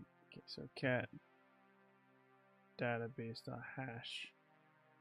Oh gosh, all right then. So we can do John. That's a long hash, bro. It's like freezing up the whole terminal. I can't even move my cursor. That's amazing. This whole thing is just, the whole thing's locked up.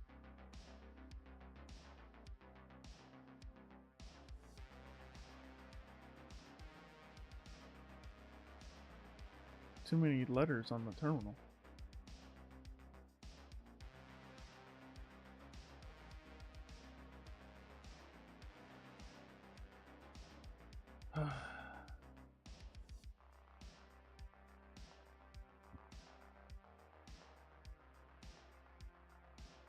Can I just switch tabs to get this off my terminal screen?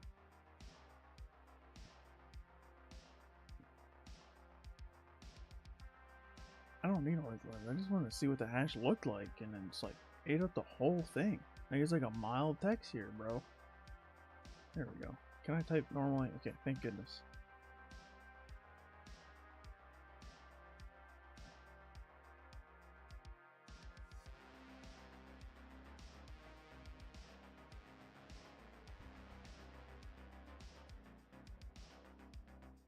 Change directory.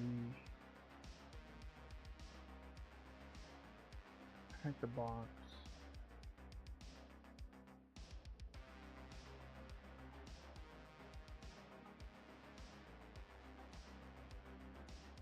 Hack the box. Sightless.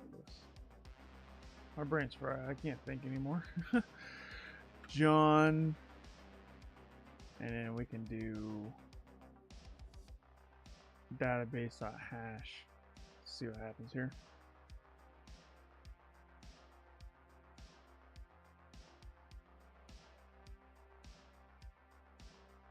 No risk, no fun. You're saying that, like, if there's no difficulty, there's no fun in the machine, is that what you're trying to say? Blowy? Did blowy? Personally, I find it aggravating when an easy machine is this difficult. Like, it's...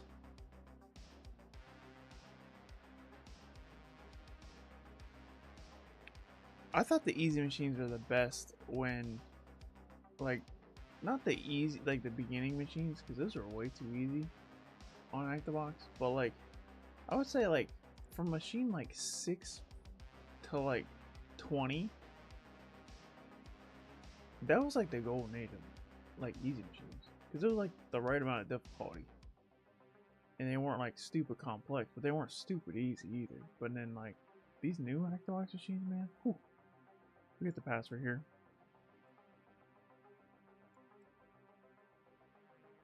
Yeah, I had a lot more fun with ActiveBox when I could do two machines in a single stream. Like those are more fun. But maybe I just suck. That's probably what it is. Skill issue.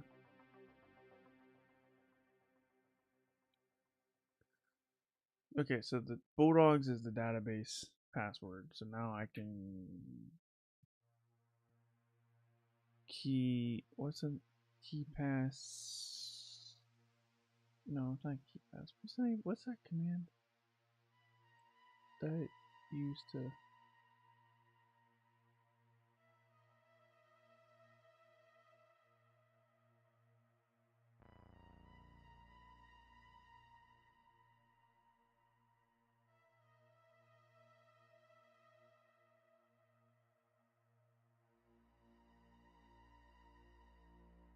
Key pass XC. There we go. Enter password. It's okay.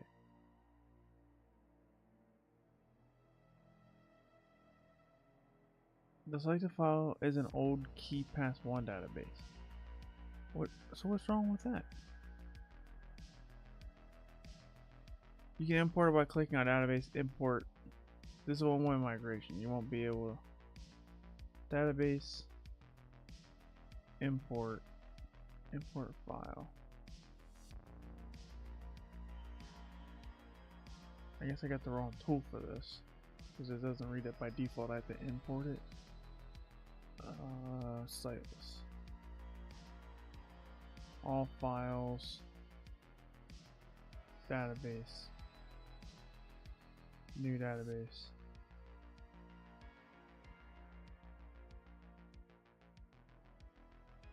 Fail to parse CSV malformed string. What? How do I read this, bro?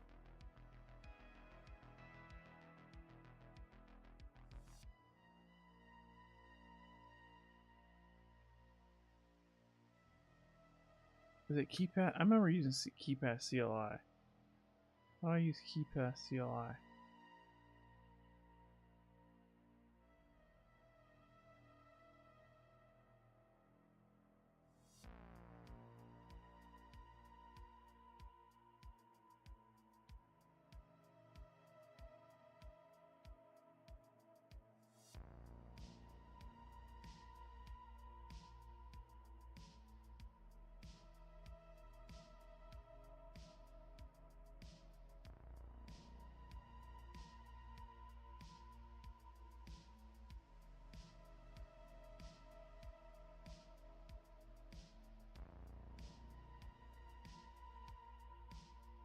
It's just KeyPass X. No C. KeyPass 2?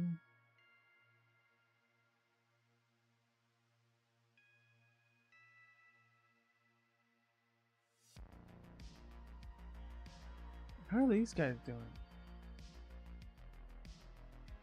Access granted.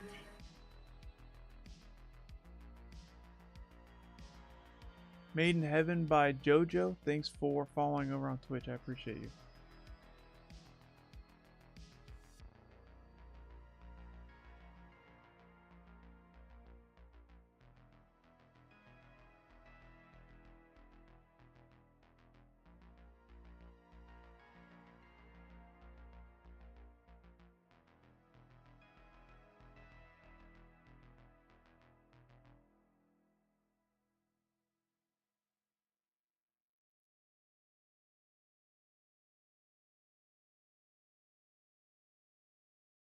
How is he viewing it? What tool? Oh, this is a tool I have. What did he do differently? Bulldogs. Okay, yeah, that's what I found out. I got that password. What did he do?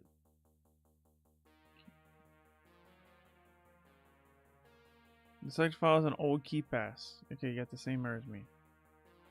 I chose KeyPass version 1. Oh, okay, so that's all I did wrong. So if I do this again, he did databases, import. I did CSV. I didn't know I had to pick one of these. Okay, he did KeyPass version 1. Oh, there we go. I should have known better. .kdb. Import file that is here and here and here. Open. Password is Bulldogs. Key file. I don't have a key file. Okay, continue. This should work. Oh, there we go. We have the root password finally. Can I copy this?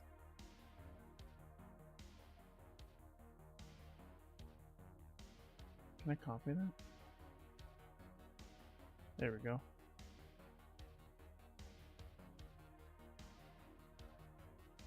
We finally did it. Goodness gracious. SSH root at Sightless.htb.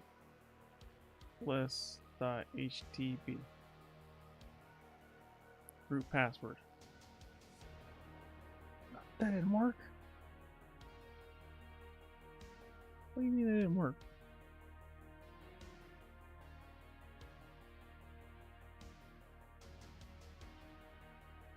That's the wrong password?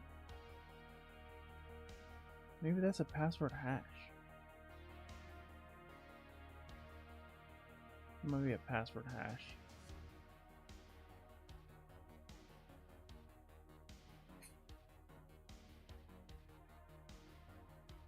It might be a password hash, and if that's the case, we can probably crack this with hashes.com, maybe?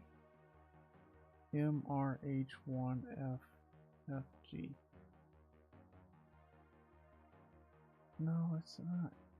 Wonder why that didn't work.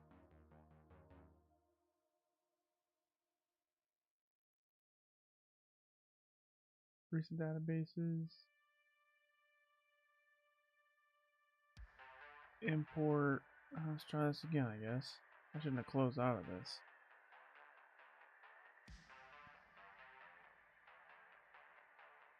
Open. Password. Bulldogs. Continue. Group. Backup. Title. SSH. Username. Root.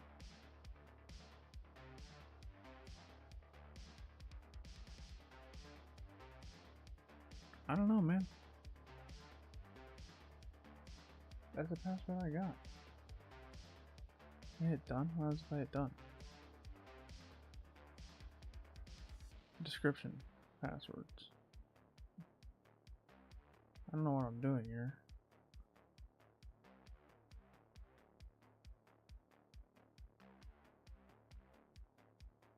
Say continue, I guess. I don't want a password on this. Continue without password, yes. You must have at least one encryption key to secure your database. Make the password 1. This is 2 weeks. Oh, gosh.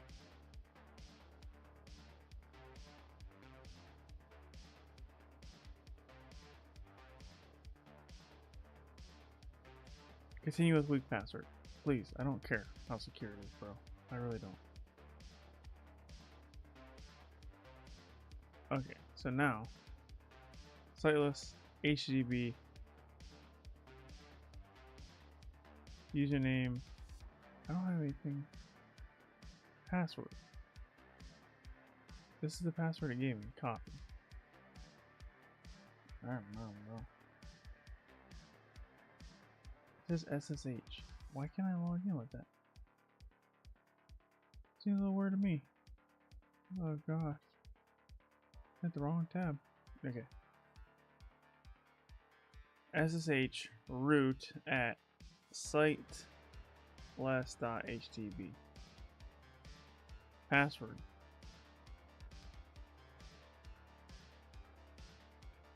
How is it not? That's denied, bro. What? Let's try this. do switch user root. Try that. Authentication failure. Oh, that's just lovely. Okay. Well.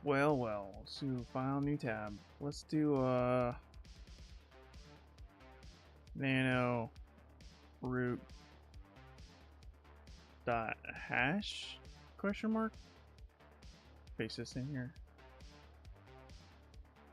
This might be a hash of some sort. Well, let's see if John can figure that out. Root dot hash. It's not a password hash. I don't know what to do now. I mean, you would think that would just let me log into SSH.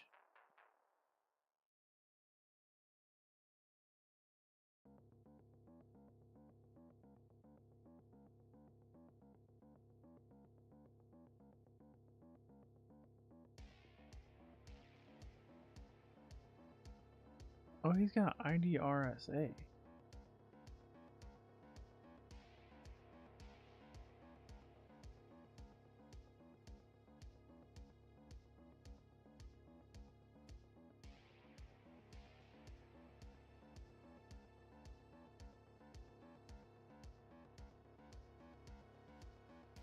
How did he get the ID RSH?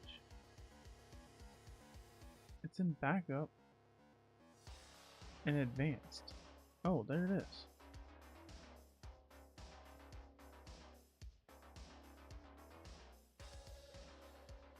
No, not tools. I thought that was the password.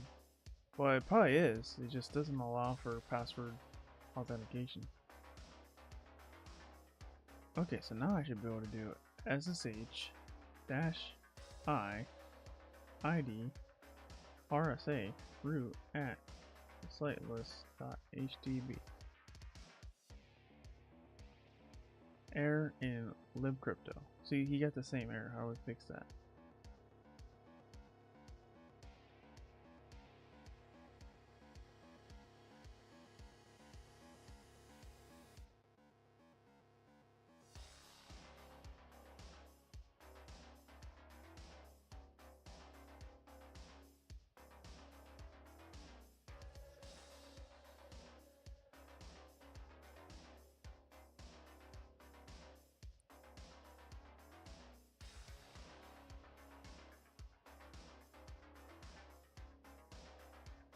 So he did this.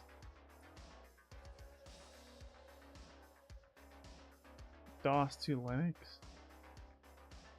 And then what did he do? Echo this to ID RSA. Why did he do that?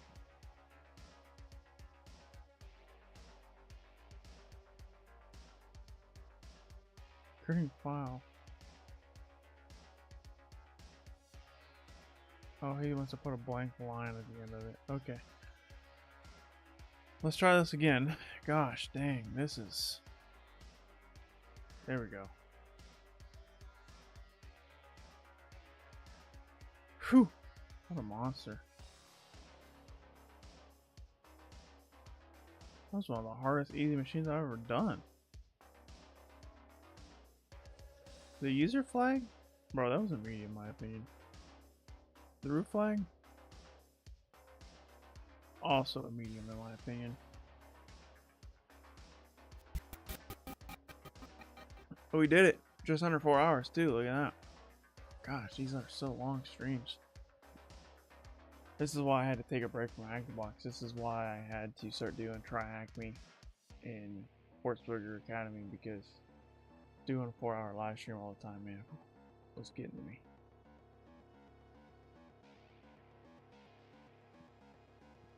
I still think it's a medium. I think it should be a medium machine, bro.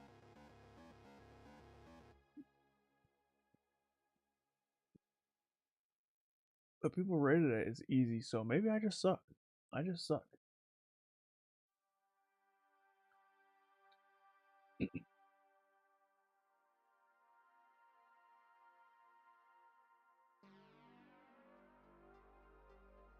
Alright, I'm gonna go ahead and terminate the machine because I am done with that. I don't want to see that one again. go to my profile. How many machines have I pwned already? I'm at 111. Look at that. 111. My final score is 2. I think it's been going down because I haven't been pwning active machines. I've been streaming retired machines.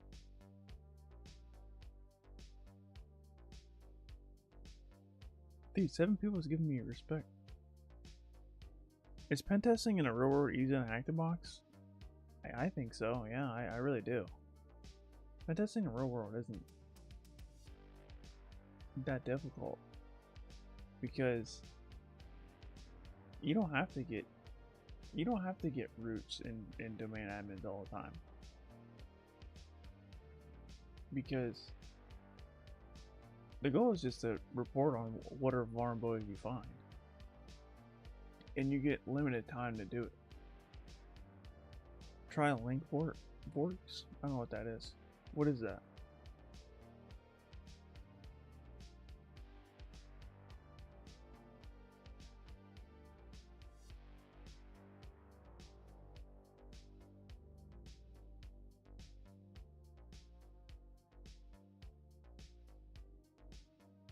If I want to take you to finish this box, it took me 3 hours and 55 minutes. Which is, I guess, a pretty normal time for an easy box for me, but I had to use a lot of help along the way. I had to check the guides. I had to use guided mode. I never would have done that, been able to do that without checking guided mode in the write-ups. That's the thing, like, I haven't been able to successfully pwn an active box machine without looking at the write-up for a long time now. These boxes are getting pretty hard. Pretty hard. Because it's always some technology you've never seen before, you know what I mean? We were doing alright for a while. We got to the container without any help, and we got the user fly without help basically, but the root fly was hard. Root fly was hard.